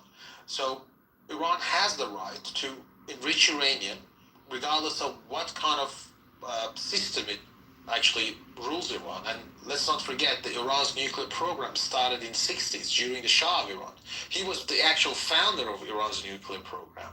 So just to suggest that just because you don't feel like Iran's have a nuclear enrichment uranium, it's just even the co-founder of the Iran's nuclear program, which was actually appointed by Shah of Iran, even with his interview with BBC, he actually said it's incorrect. He said, I don't support the Iran's government. I'm not a supporter of it. I actually belong to the era of Shah of Iran. But the whole notion of suggesting that Iran as a country has is not supposed to enrich uranium, and then you've got, let's say, the Zionist entity in the region, which is not a part of NPT, there's no IAEA control over the Israelis' nuclear reactors and nuclear hideouts in Dimona. And we know that they have over 100 nuclear warheads, and it's not even peaceful. And just to suggest, okay. And then the problem is that you give up Iran's nuclear program, which is inherent right of the Iranian nation. And then the second request.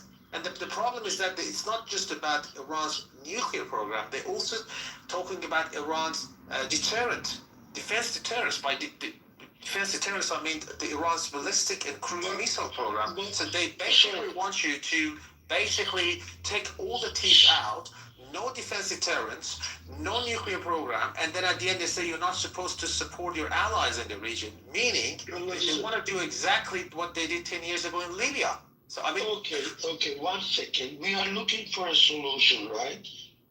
Arsalan said to me. First of all, I think if Iran give up his enrichment and give away that 400 kilos, I think Trump will accept. He won't talk about the missile piece and stuff. But, however, maybe you say, okay, that's their, based on the NPT, that's their law, but then whatever. That's a basic right. But sometimes you have to sacrifice something to save your country. I'm in Canada today. 20 days ago, Mr. Carney went to China. They had an agreement with China. What did Trump say? He said, if you do an agreement with China, I will put a blah blah tariff on top of you. He did. Carney said, no, we don't do that. Because he doesn't want to sacrifice Canada. Well, he knows Trump is stupid. He knows that. Carney knows. That's why mullahs should have a solution. You say, okay, don't ask the United States to attack your country. Okay, so what? So what? You have to give something to Trump. Say, okay, drive your navies out of my. Hang on a second. Let's assume there's a Shah of Iran in place now, which I obviously don't support him. Again, I would have the same position. Iran as a country, be it under the Shah, be it under the Ayatollahs, be it under the communists, be it under you, regardless of who is ruling Iran, as a nation state, they have the right to enrich uranium. As a nation state, they have the right to have their own defense deterrence, be it missiles, be it cruise. So if you asked me this question in the 1970s during Shah of Iran, I would have the same answer to you. Iran as a nation state has the right to enrich uranium for peaceful purposes. They have the right to have their own nuclear technology for peaceful purposes. On top of that, to produce their own missiles for the deterrent purposes, not obviously for offense, for deterrent purposes. When you do not selling any fighters, any military weaponry to Iran as a country, so obviously they have to build their own. And they managed to do it, and that was because of Iran-Iraq war in 80s. That they took the lesson the hard way, and that's why the Iranian scientists and engineers, they managed to build their own deterrence, the defense deterrence through the missiles. So regardless of who is ruling Iran, I don't understand why do you want to give up your country's defense capability? I don't want the Trump ones. So basically, this is what Trump wants from you guys. When you compare Shah with them, Shah was not threat for Israel. He didn't have a Shabi, he didn't have a Fatemi Yun, he didn't have a Hezbollah. He's supporting Hezbollah. No, he was supporting Zafar in Oman. So we let's not go there. Zafar. I mean, they watch your behavior. It was actually during the Shah of Iran was engaged in the Vietnam War, which was not our fight at that time in 1970s, and Iran was also engaged in Oman fight. It was a Zafar. So it was not like Shah of Iran was not involved in any regional. He was, to some extent, in some part of his era, he's actually supported some Palestinian group too. So regardless of, again, that's the geopolitics. Regardless of the ideology of any government in Iran, they have to have their own allies in the region. This is just normal. This is what any nation state would do. Shah of Iran was doing this. You didn't explain what happened 40 days in Iran. Could you please explain it? Explain, sorry, what? He was talking to me? No, he's asking. No, sorry. No. What was the question, sorry? What happened 40 days ago in here? Okay, so the context of what happened, the Treasury Secretary, the U.S. Treasury, the Secretary of Treasury of U.S. in December 2025, he had an interview, followed in January. He started launching a financial campaign, the sanction campaign against Iran's economy, targeting Iran's currency.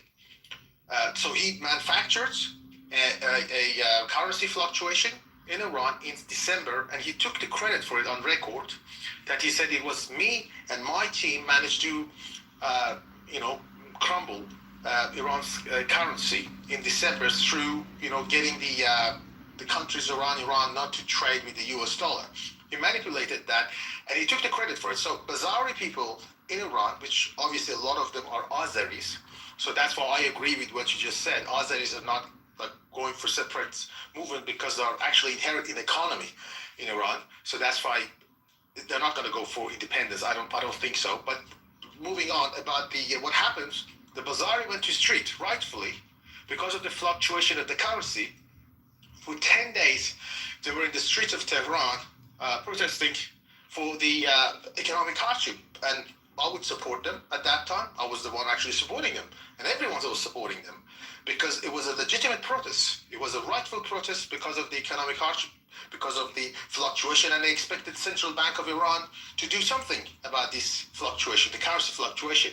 But what happened, preceding the 10 days, we had some strange movements from external players came to the pictures. Number one was the Mark Pompeo, the former CIA and the former Secretary of State. He had that very infamous tweet saying that we congratulate for the new year to do all the Iranian protesters alongside the Mossad agents next to them. We had the Channel 14 of the Israelis claiming that the armed forces on the streets of Tehran. And then we had the Mossad in Persian tweets coming out, we are with you guys, we are all in with you guys. And then we had this clown prince, the guy who claims to be a prince of Persia. All of a sudden he called for people to come out in the street at night. And who would call for people to come at night? And he asked people to come at night at like 7 o'clock when everything's dark. Send them to the slaughter. And then a lot of people during those 2 days, innocent people, lost their life. Well, you're asking me who killed them. I would assume that a lot of these innocent people have been lost their life in exchange of fights between the law enforcement and some of the people with arms. You got to understand that in any country, if you approach the police station, if you approach anywhere which has got the guns, the people who actually protecting that police station, they have the right to shoot. I'm not going to say what they did is right, but I'm just saying from the rational point of view. I give you an example of ICE officers in the United States. A lot of people criticize the ICE officers these days, rightfully criticize them, when 2 American citizens lost their life because of the actions of the ICE officers. But no one suggests, even those people who wholeheartedly disagree with the ICE officers, no one suggests that anyone's got the right to harm the ICE officers. But in Iran, it seems it's okay to harm the law enforcement officers. 350 law enforcement officers were killed during these 2 days unrest. No one talks about those law enforcement officers. As if just imagine in the United States, 2 police officers were killed. The whole news were talking about it. But it seems in Iran it's okay not to cover that. I'm not going to say the other part of the story, that a lot of innocent civilians also lost their lives, because I know you know about that part. But maybe you don't know about this part of the story too, that 350 law enforcement were killed. And by the way, they were killed by guns. Who had the guns to kill them? So how did these 350 law enforcement officers lost their life? Did they die out of heart attack, out of the cancer? No, they were shot. By who? By people? People don't have guns in Iran. But then the question asked, who had the guns to shoot the police officers in Iran? How did Have guns in Iran, Soren. Yes, but those They people have guns. Yes, they have. But the people who shot those officers, they were embedded themselves. They were MEK. They were normal people. They were defending. Yes, That's they what were we can say. They were just defending themselves. Yeah, but they were. I'm not sad about that. I don't care about. They were MEK. There were a lot of. That's what I'm saying. It was very. They deserve to be dead. They deserve to be killed. That's what they deserve. Yeah. So basically, I don't. Sorry. One second. 1 second. You are telling me the same story Iranian news say. First of all, sorry. Why they came evening? Because they took picture of them.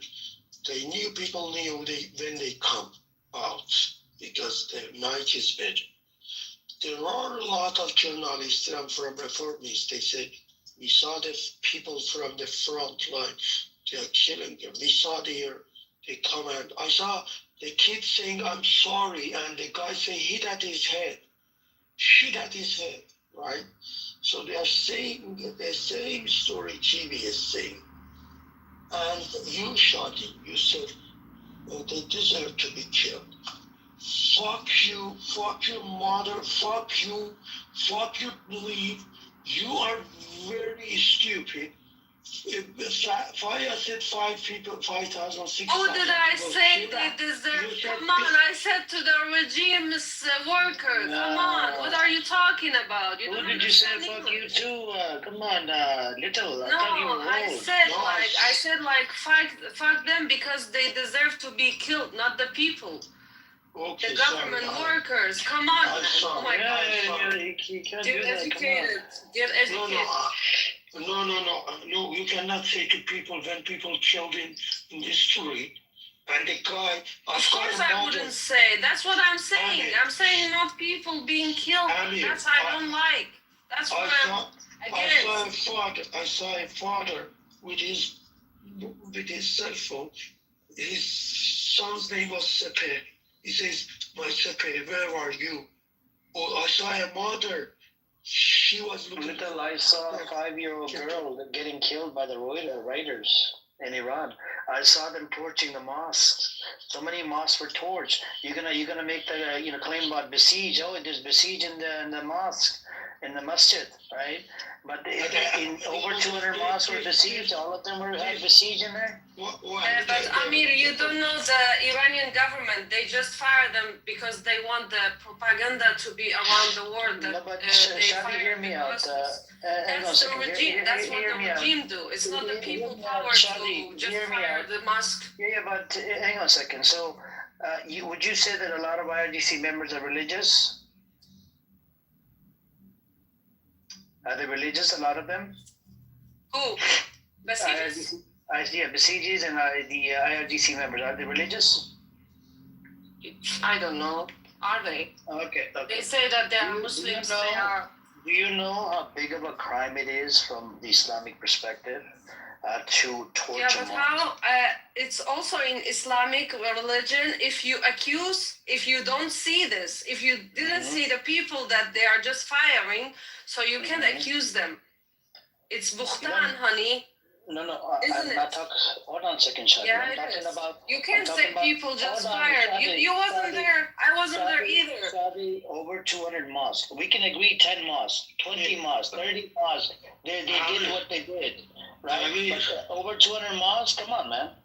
Amir, logic. You use logic. Come on, Shadi. That's the Iranian regime, exactly. No logic in Iranian regime. Amir, Shadi is right. We have this story. They burned Quran. Previously, they said they thought people are religious. If they do this, they can have their feeling, I don't know, they motivated them against them. But you are right. It's a big crime to burn down a mosque, man. I don't know what part of that don't you guys understand. Hold on, Amir. According to Sharia, you can even get executed for torching a mosque. No. Hold on. You are right. Over 250 mosques were burned. Some by themselves, some of them by people, because the story of the revolution in France, 1789, they call it de-Christianization. They attack the Christian churches.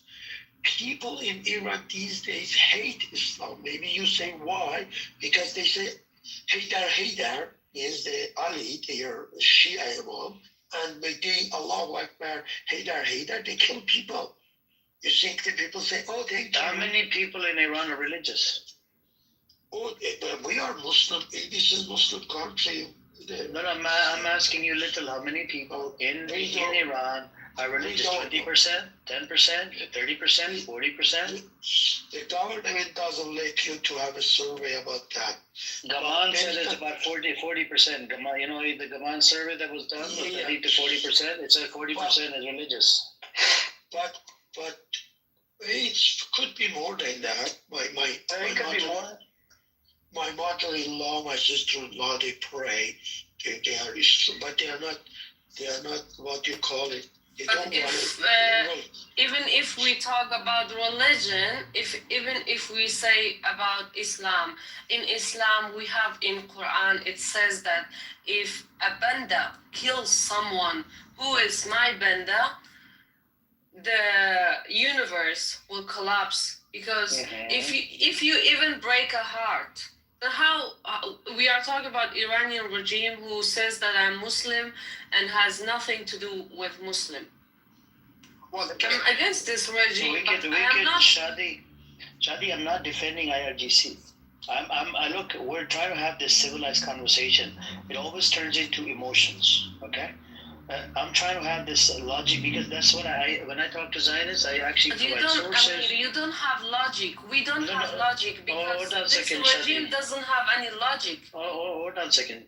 So, Shadi, would you agree that if 200 mosques were torched, would you agree 40 or 50 mosques were, were besieged? The besieges were in there? I don't know, because I wasn't there. I don't know about that. But I know about Iranian regime and Iranian plan, I know they always, all these years, they had plan, and they did that with my family, with every family in Iran. They just do something bad, and they hide it with something that That's the plan they are doing. That's why they are firing the mosques, because they want the propaganda to the world to see, okay, come Iranian people hate Muslims. Shadi, logically speaking, let's say 50 mosques. What about the rest of the other mosques, 100 mosques, 150 mosques? Who's torching those mosques? Iranian regime. The people doesn't have this kind of power. They're torching all the mosques. Amir, There's no logic here. It's all out of emotions. I have a question for you. Sure. Shadi is right to some extent. Okay. But people in Iran are changing. They call it Renaissance, I believe. This is one of the reasons. Another one, they say from the top of mosques, from the roof, they were shouting people. That's why they get angry. Another thing is, you have a government. They say we are religious government. They say, and we studied, Shadi, maybe so right. No, I agree. 50 mosques out of 200 were done by Besieged. They did it themselves. What about the rest of the other ones? I am not saying Besieged. I say people did that because. Okay, which people? The protesters. The protester, yeah, because they put snappers on the top of the mosques.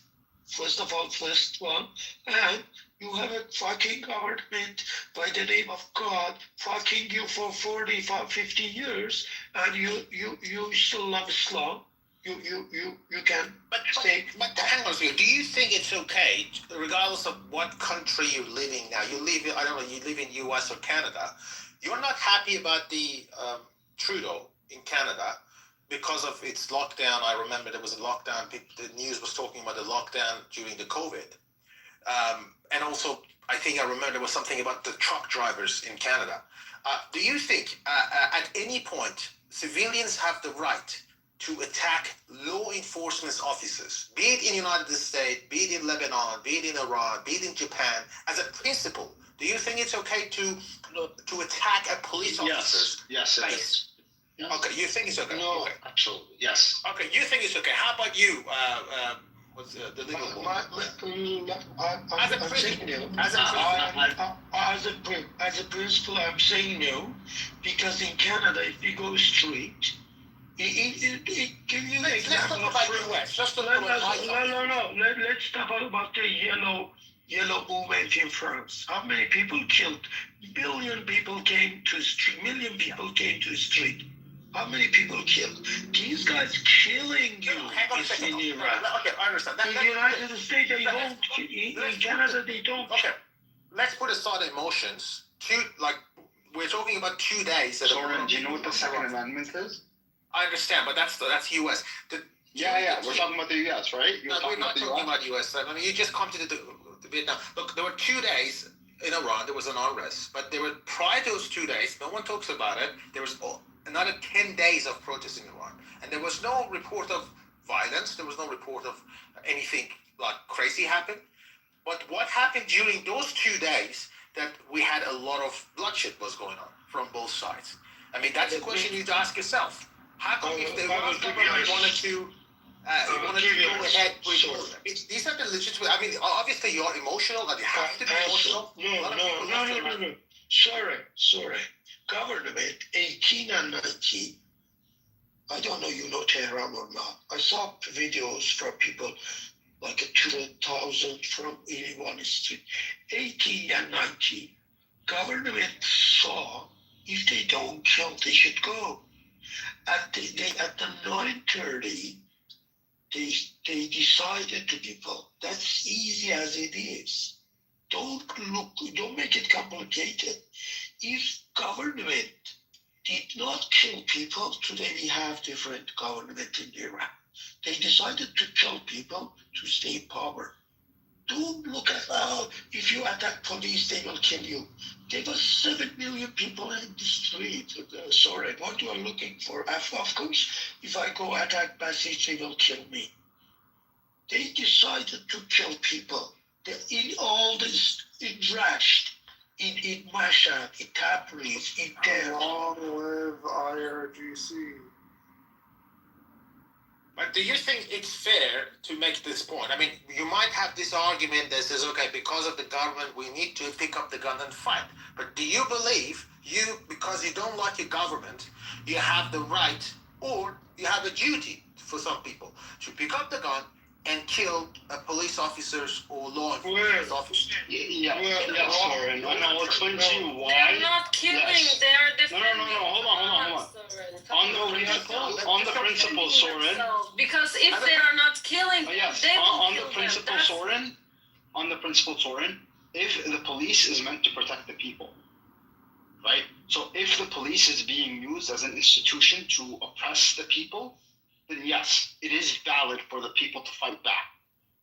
If the state is acting in a heinous and oppressive manner, right, to the extent that people are being killed, unjustly imprisoned, tortured, a plethora of unwarranted crimes are being committed against the people, then yes, absolutely, on principle, the people have a right to raise their arms and protect themselves against a tyrannical government, and that's the principle of the Second Amendment. Oh, fair enough. And let's say, do you think that applies to Iran?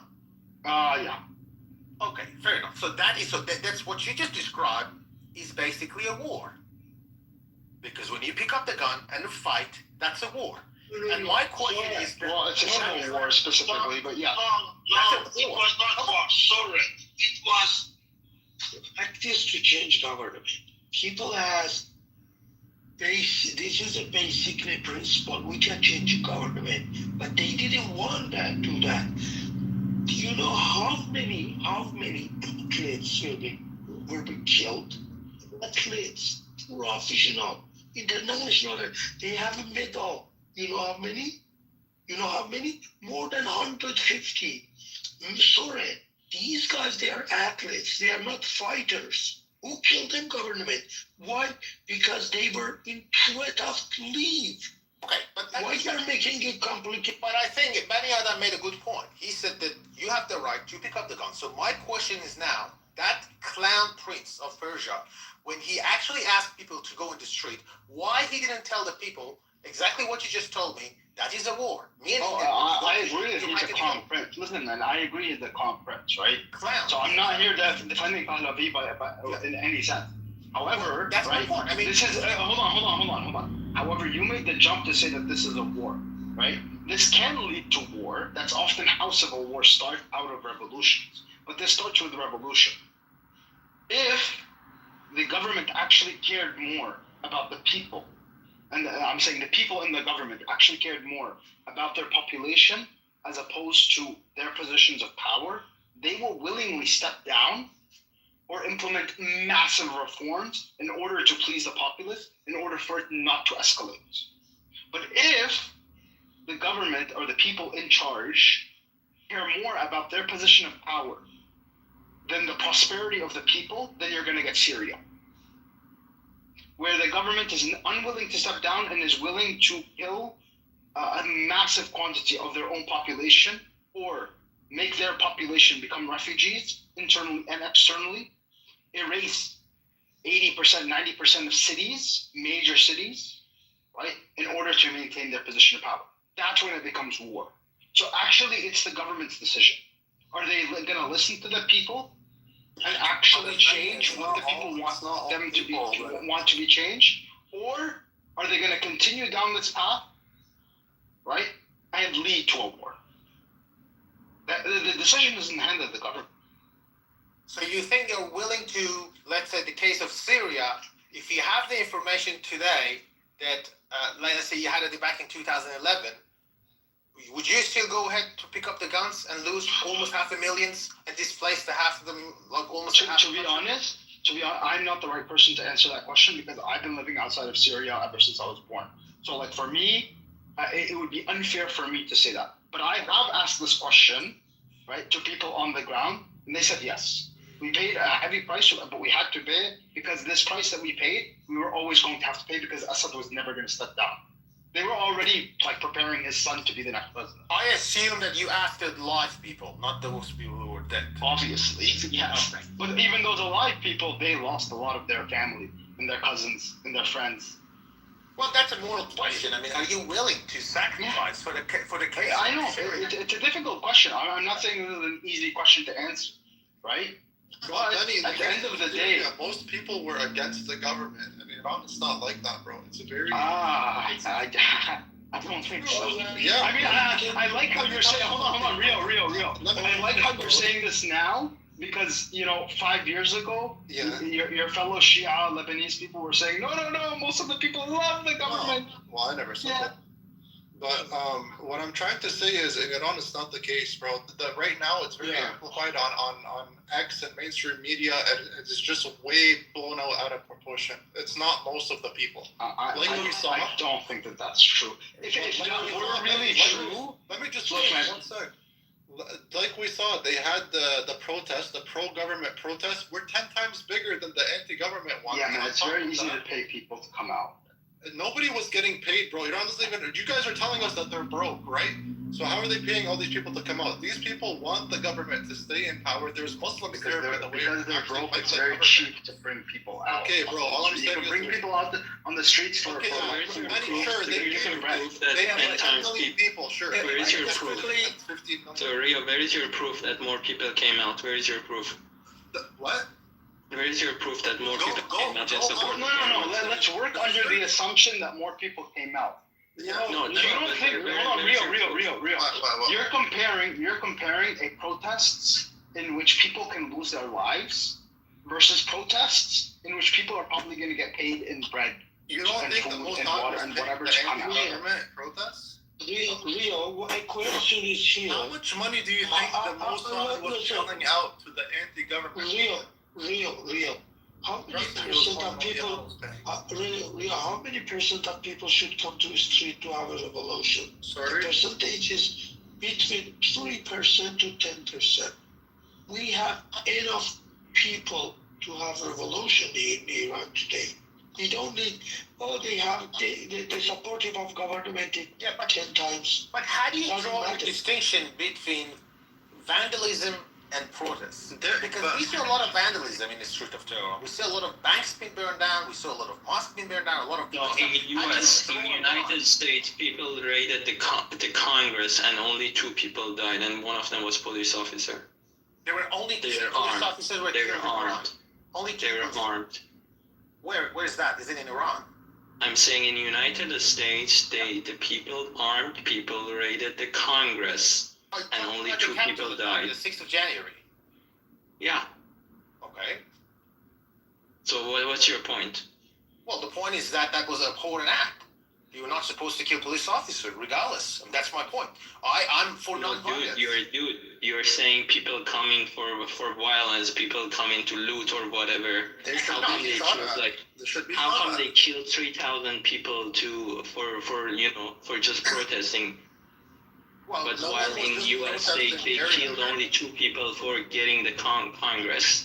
Protesting doesn't happen at night, and you're burning down mosques and you're destroying cities. That's not protesting. That's an insurrection. I believe that there should be a law. Prove to me that the people burned the mosque and not the IRGC itself. Prove to me. Why would IRGC burn their own mosques? Exactly. So you don't have a proof that people burned why it. Would they? It doesn't make sense. You need to use your logic. There have been multiple instances. False flag. Have you ever heard of a false flag? Benny, these people are religious. They don't just go burn down their mosques. The people are not religious in Iran. The IRGC are religious. Dude, people are religious in Iran. Stop this bullshit. All you fucking people. No, listen. Shut up. Wait a second. All you fucking people like Benny Adam and the rest of you people with your fucking Western news and how the white people told you all this bullshit. First it was like 1,000 dead, 10,000 dead, 50,000 dead. I think the last thing I heard was 100,000 dead. Shut the fuck up, dude. Shut the fuck up while I'm talking. Shut the fuck up. Shut up, stupid. These fucking... Zero, not all of them are religious. Again, there was even a survey done. Hang on. There's about 40% or so that are religious. Bro, mute the fuck up. Mute up. Bro, there's no. Can you mute? Oh my god.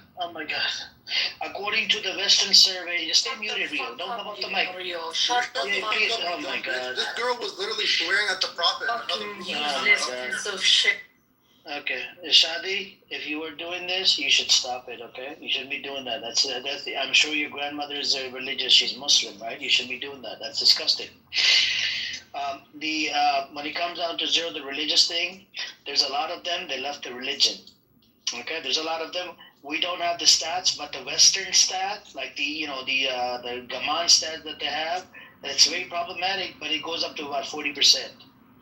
Listen, when I visited them 20 years ago. Listen, when I visited Iran 20 years ago. Look at their Gaman survey reel. Yeah, sure.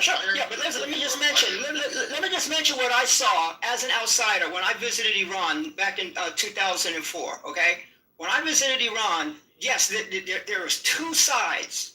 Okay, there's two sides. Okay, the poor people were like very religious, especially like I went to Isfahan. Isfahan is a very religious place. I mean, to me, that's like the most religious place. I love that place. But then when I was in Tehran, when I went to the north, like by Gandhi Highway, where the people had money, the middle class, and I got invited, to somebody's house, and everybody wants to drink liquor. They want to walk around with their underwear like they do in America. They want to get fucking, they want to party. That's all they want to do. They want to be like the West. So yeah, you got those people. But at the same time, I met a lot of, when I went to the Tehran University for Juma prayer, there was like 500,000 people. They were bringing them in by busloads, for Juma prayer. So there's a lot of religious Muslims. There is 90 million people that live over. That's what I'm telling you. Yeah. The survey, the Western survey that was done, it's a Western one. I can't depend on it, okay? The Western survey that was done by, I think, Gaman Institute or whatever, it's at 40%. 40% out of 90 million, you're looking at about 40 to 50 million religious. Okay? Exactly. I can agree with you. Exactly. Yeah, but the rest of them, they left Islam. Yeah. Well, no, they didn't necessarily leave Islam to that point, but a lot of them did. I'm telling you, these people were like fucking, they just wanted to be like in the West. Like I say, I was invited up there to the Gandhi Highway to a nice big house.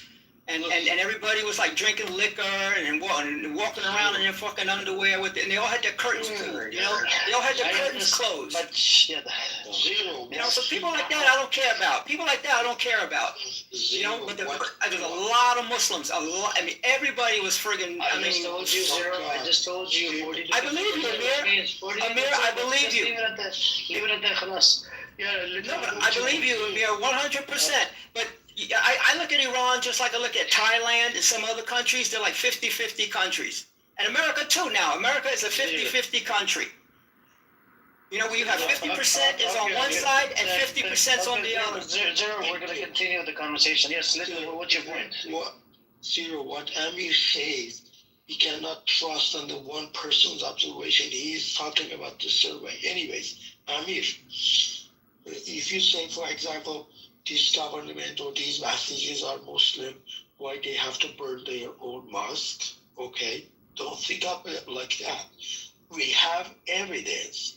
In the previous protest, they put a bomb in Imam Reza's to tell people, see a little boy, Rio, X, Y, Z, they want to get rid of your religion. They use these flags. Wait, what? What is it? What happened? What they do when there is a protest, they go and they float the religious, religious places to tell people these protests want to attack your religion, to get benefit of that, to make people to come and attack the protesters. So basically, he's trying to say it's a false operation. That's from the government. That's what he's trying to say. Which is bullshit. That's bullshit. But the point is that how justify the deaths of 350 law enforcement officers? It's also another fact. Obviously you don't like the government. I'm not here to defend the government. I already justified that for you, Soren. I understand. Right. And news. Sorry,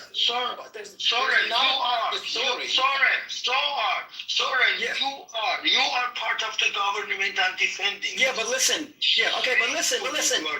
News stations in Israel reported okay, that Mossad was supplying these people with weapons. News like Channel 14 in Israel said that Mossad was providing these people with weapons. Now, why is the Israeli news reporting that shit? Put it up, Zero. Put it up. Put it in the chat room. Channel 14. Look up. I'm not doing your fucking homework for you. Look up Channel 14 in Israel. The report was on January 10. Listen, I'm telling you where to go do your fucking research. No, I'm telling you where to do your research. Look up Channel 14 in Israel from a report from January 10. Look it up. Honestly, look it up your fucking self. Listen, man. I believe you, but generally speaking, when someone makes a claim, they have to provide the evidence for it. Right? Well, fuck you. There's your evidence. I just told you. I told you where the evidence is. Provide the go to January 10. Listen, look up Channel 14. Channel 14 in Israel. They're saying it 16 times. Fucking look it up your fucking self, stupid. Zero not lying.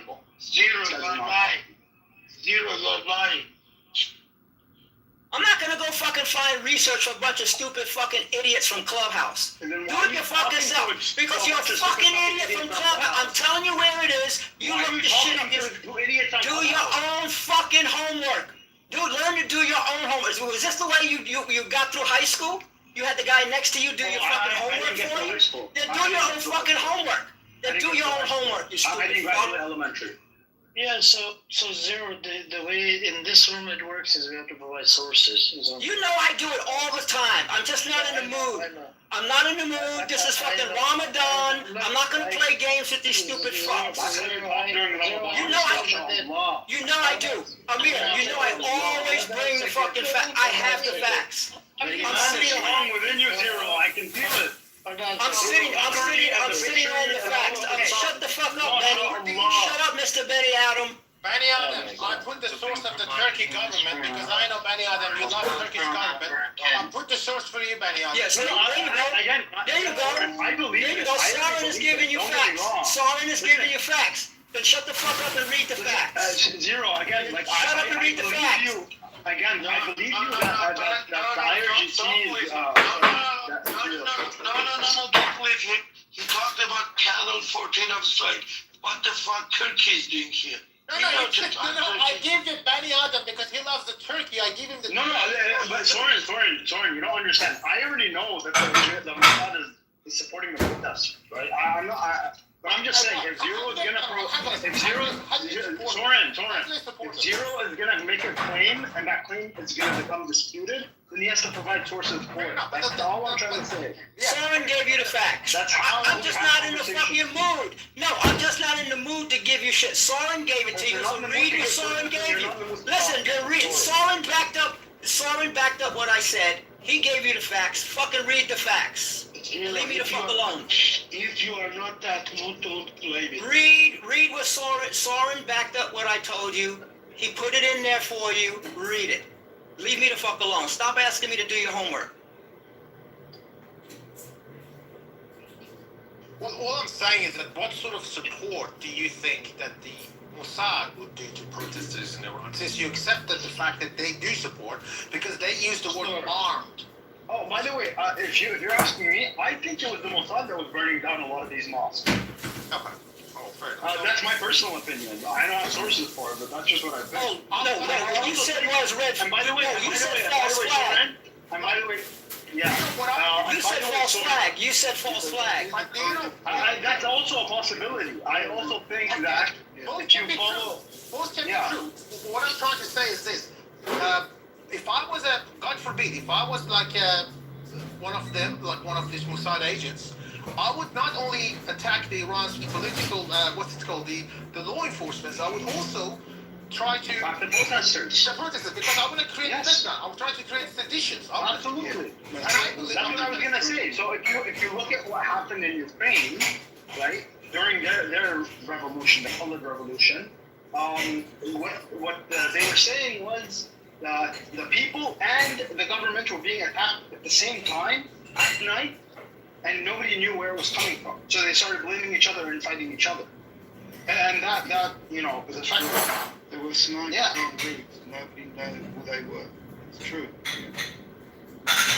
I think that's what's going on. But that doesn't mean, by the way, that doesn't mean there's no animosity from the people towards the government.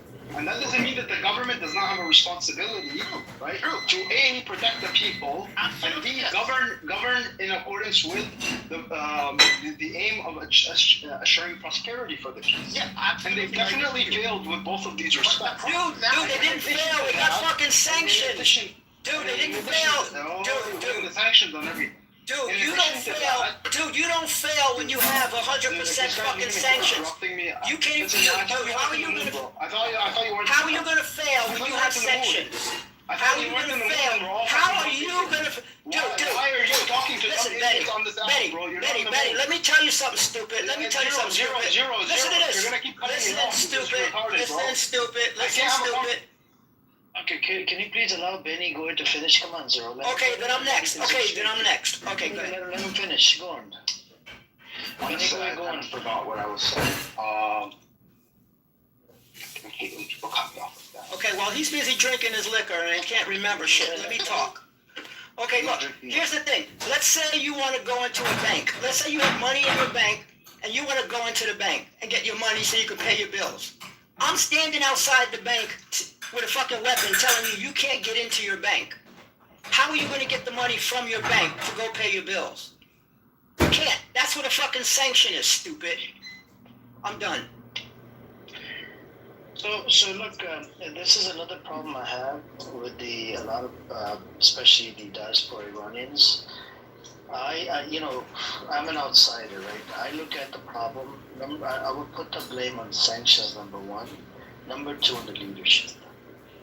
I can't do number one leadership and number two sanctions. Number one would be the sanctions because of sanctions, you guys are having all types of problems in Iran. But they've had sanctions for like 40 years. And they exactly. And they sanctioned the Shah. The British were doing the sanctions, and the Americans did the sanctions. Everybody, they don't want Iran to become a strong country. Period. The white people, the Westerners, the Western world, Europe, America, they do not want Iran to become a power. They do not want them. It's about the West. The West, who happen to be white people, okay? The West who have, I'll put it this way, the Western powers who happen to be white people, okay? Okay, so I did remember Sure.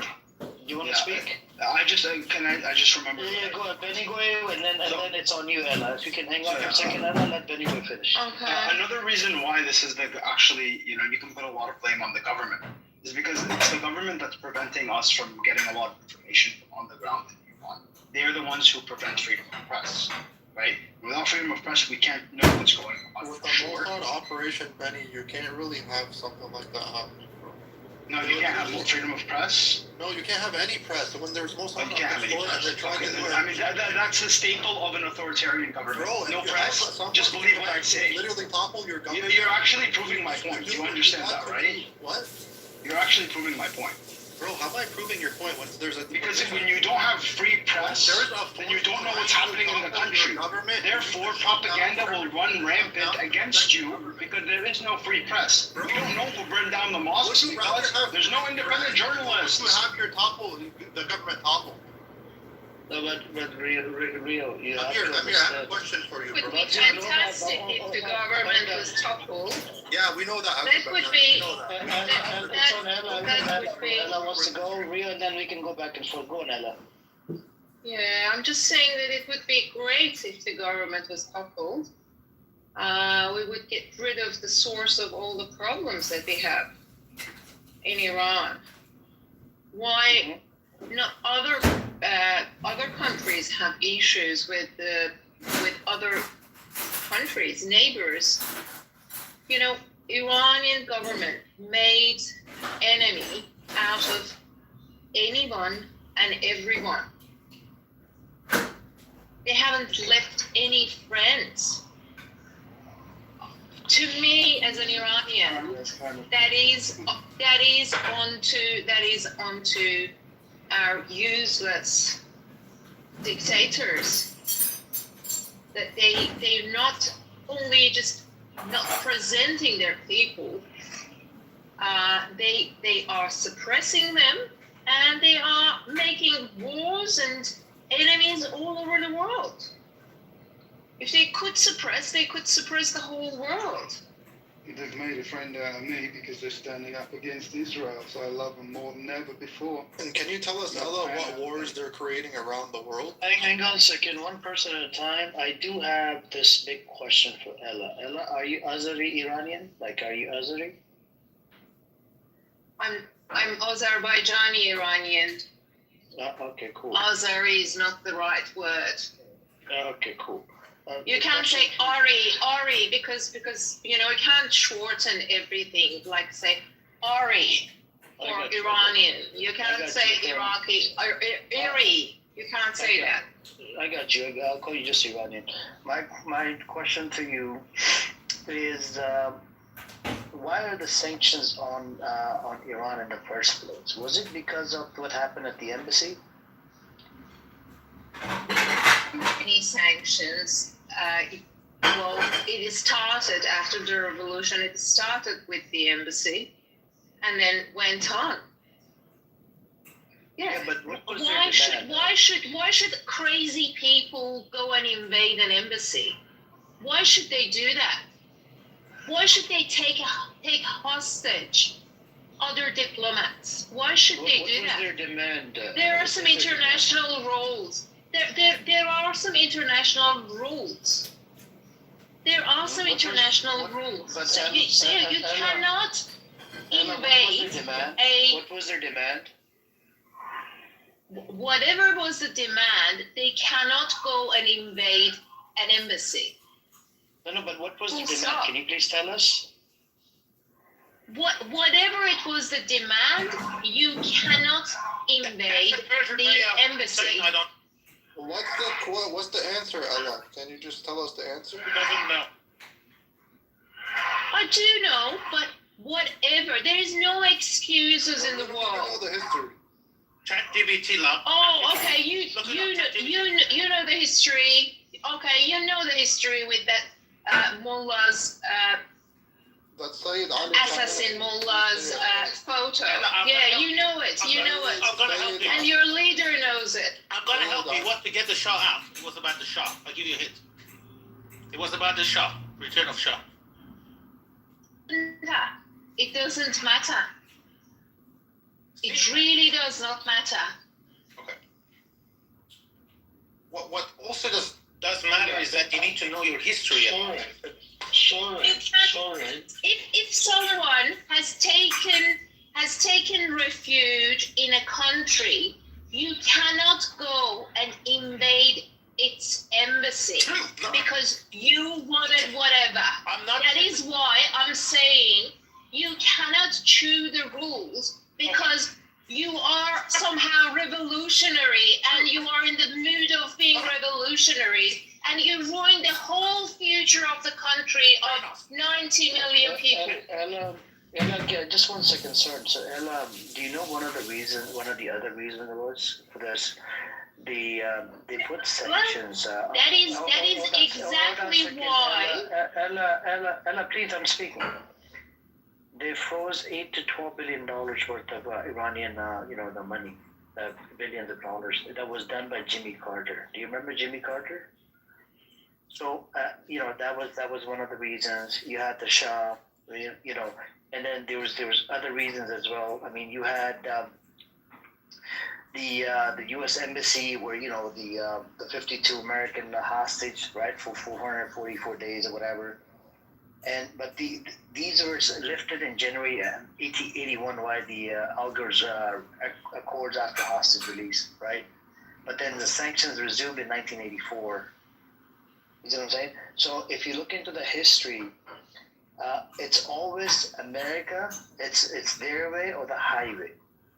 Right now, do you know what the demands are, Ella? The demands are put down your weaponry, put down your hypersonic missile program, get rid of your proxies, get rid of the uranium enrichment program, and pretty much open your doors to invasion, open your doors to attack by Israel or neighboring countries, open your doors to occupation by the U.S. because U.S. is definitely going to set up a military base by force, and just like what's happening in Iraq, and and get ready to get invaded.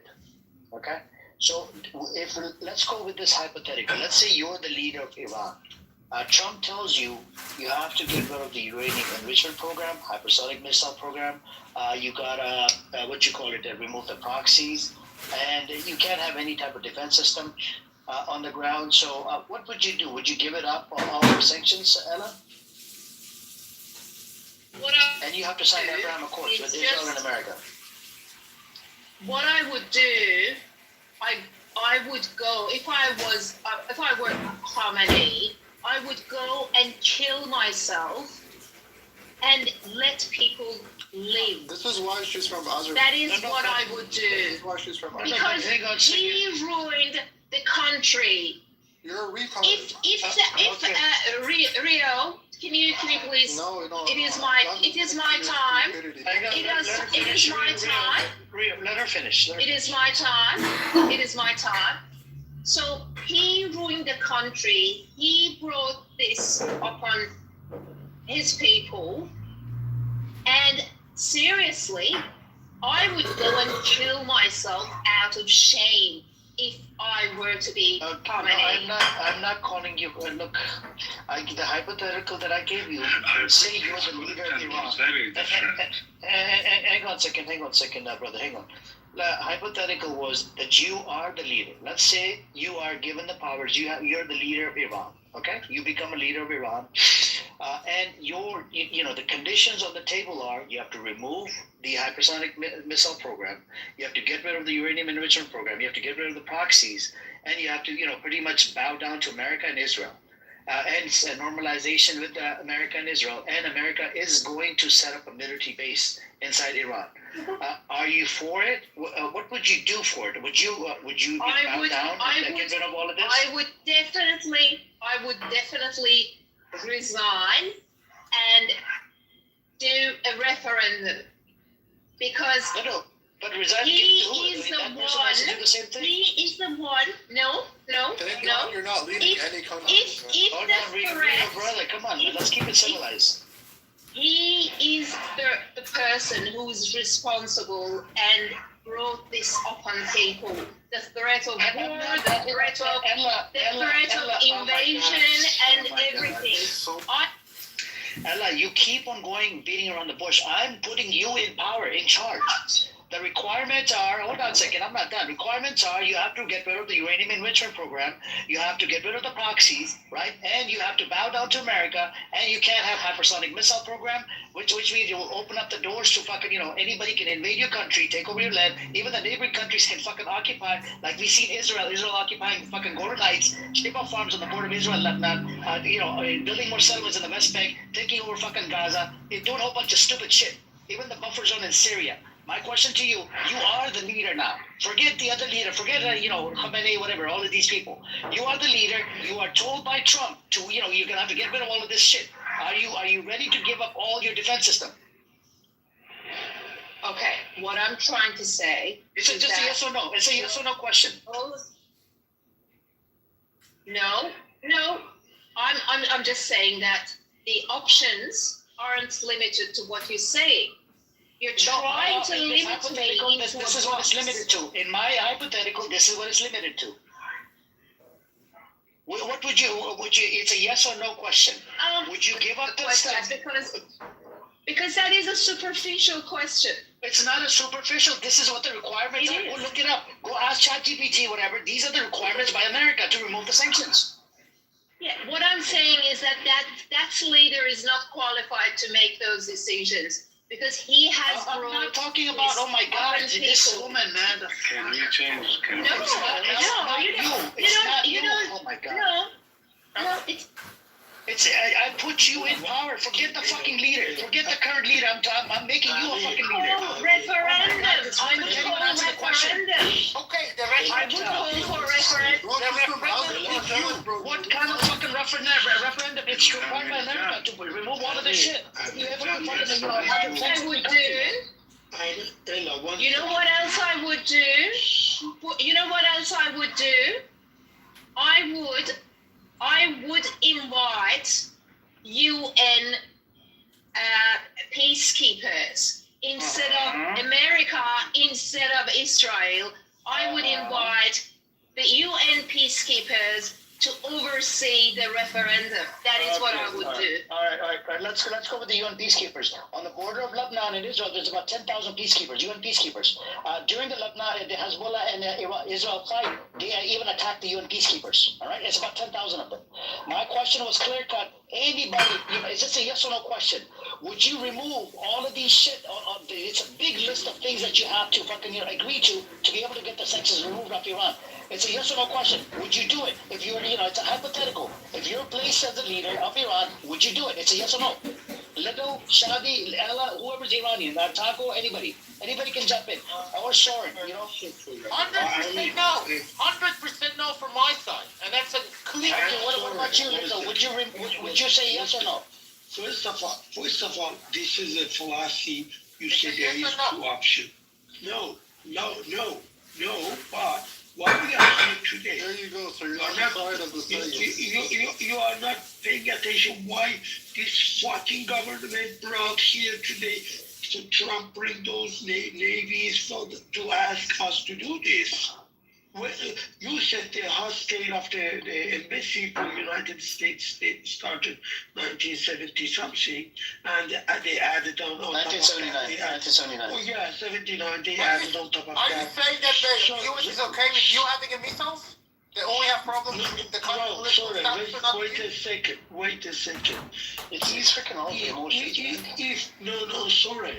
If they did have a good behavior against Israel, How can you see how he treated Zelensky? Come on, man.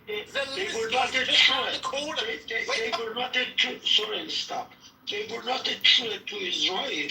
Maybe today they had they could have a missiles. I gave you an example of Zelensky. Zelensky did exactly what the NATO countries want him to do, and he humiliated him in public. What are you talking about? I mean, are you guys that naive? What's going on? No, sorry. The problem with Iran is not Trump. They had it 5 years ago with Biden too. The sanction was not started by Trump. All right, so Little, we're gonna pivot to this other brother. This is how do you say your name? Is it Naveed? Naveed, yes. Naveed. So the question is very simple. It's a very fucking simple question. Forget the current leadership, right? People have problem with the current leadership. The question is very simple. Are you Iranian, by the way? If you don't mind me asking. Please ask your question. Okay, the question is very simple. It's for any Iranians in the room. They can write it in the chat. They can do if they don't want to come up, they don't, But I need a simple answer. It's a yes or no question. Say there's a chance, right? You become a leader of Iran. Trump's conditions on the fucking list is get rid of the uranium enrichment program. You can't have hypersonic missile program. You can't have you can't have the proxies. And you have to normalize with your enemies like Israel and America, and and there's other requirements as well. You can't have some special kind of weaponry on that land. Now, would you put down all of this shit? Say yes to everything that America tells you, or no? I think I understood your question very well, but the thing is that America is on the west. Iran is in a continent in itself. And for itself to have that power to keep itself, of course it has to have its capability. Otherwise you have to be, or you will be controlled. If you look at Iraq, Syria, and all these other countries, they were demolished. They are literally like Afghanistan and all these other countries. Iran in itself is a very powerful country, and they don't like that because the Arabian continent or the Gulf, you call it, they also do not like Iran. So they have their own issues, and it's like continental issues. You're still not answering the question, brother. It's a yes or no. It's a yes or no. Would you put down the weapons? No, I know the history. Would you put down the weapons? Yes or no? It's a yes or no question. It's a very simple question. It's a yes or no. Your place as a leader of Iran. Have you asked me out, Amir? So they will It's just, let him go really quick, and then I can ask you, Shadi. So, Naveed, yes or no, easy. It's a yes or no, Naveed. Would you put down all the weaponry to help your people and remove the sanctions? Can I ask if you have studied political science? I have. I don't need to be honest with you. Look, Naveed, let me give you one example. Hold on a second. Hold on, Naveed. I don't have to be in the fucking ovens to talk about Holocaust, okay? I'll give you that example, all right? Look, I'm telling you from our experience. Hold on a second, Naveed, I have studied the history of the Middle East. My question is very simple. Are you dictating what I should say? I'm sorry. It's a yes or no question because I want to move over to the. I just want a simple answer. That was the hypothetical about. You're a leader. You're asked to do certain things by Trump. Trump is telling you no more uranium, no more this, no more that. You have to abide by every little condition on the fucking list to remove the occupation. It's a yes or no. You say yes, all the sanctions are removed. All the sanctions are removed, and you will have to normalize shit with Israel and America. America will definitely set up a military base in Iran. It's a for sure deal because America likes to bully people, wants to set up, take over some land, and they will always do this. Like in Iraq, they by force they're setting up a military base in Iraq. My question was just a yes or no. Would you do it? It's a yes or no. I will appreciate it if another person answers. Okay, cool. Okay, Shadi, what's your take on this? Go on. If I were president, I would say no. Who would do that? No, of course. There we go. That's a simple answer. Yes or no, simple answer. And it doesn't matter. IRGC is terrorist, criminal. It doesn't matter. My whole problem is. I have a question for you. Hold on. Yes. I have a question. Okay, yes, go. I have a knife, and you know this guy is crazy beside you. You give him or not? Yes or no? You have a guy next to you. I would never give anybody a knife. If it's a crazy guy, I would never give him a knife. That's correct. That's correct. When you are sending drone missile to Houthis and they're attacking British ships, it's not relevant. It's not relevant, my friend. Of course, it's relevant. What? They put your sanction and they fuck you up. But you are Amir, he said that's that you have to know the history.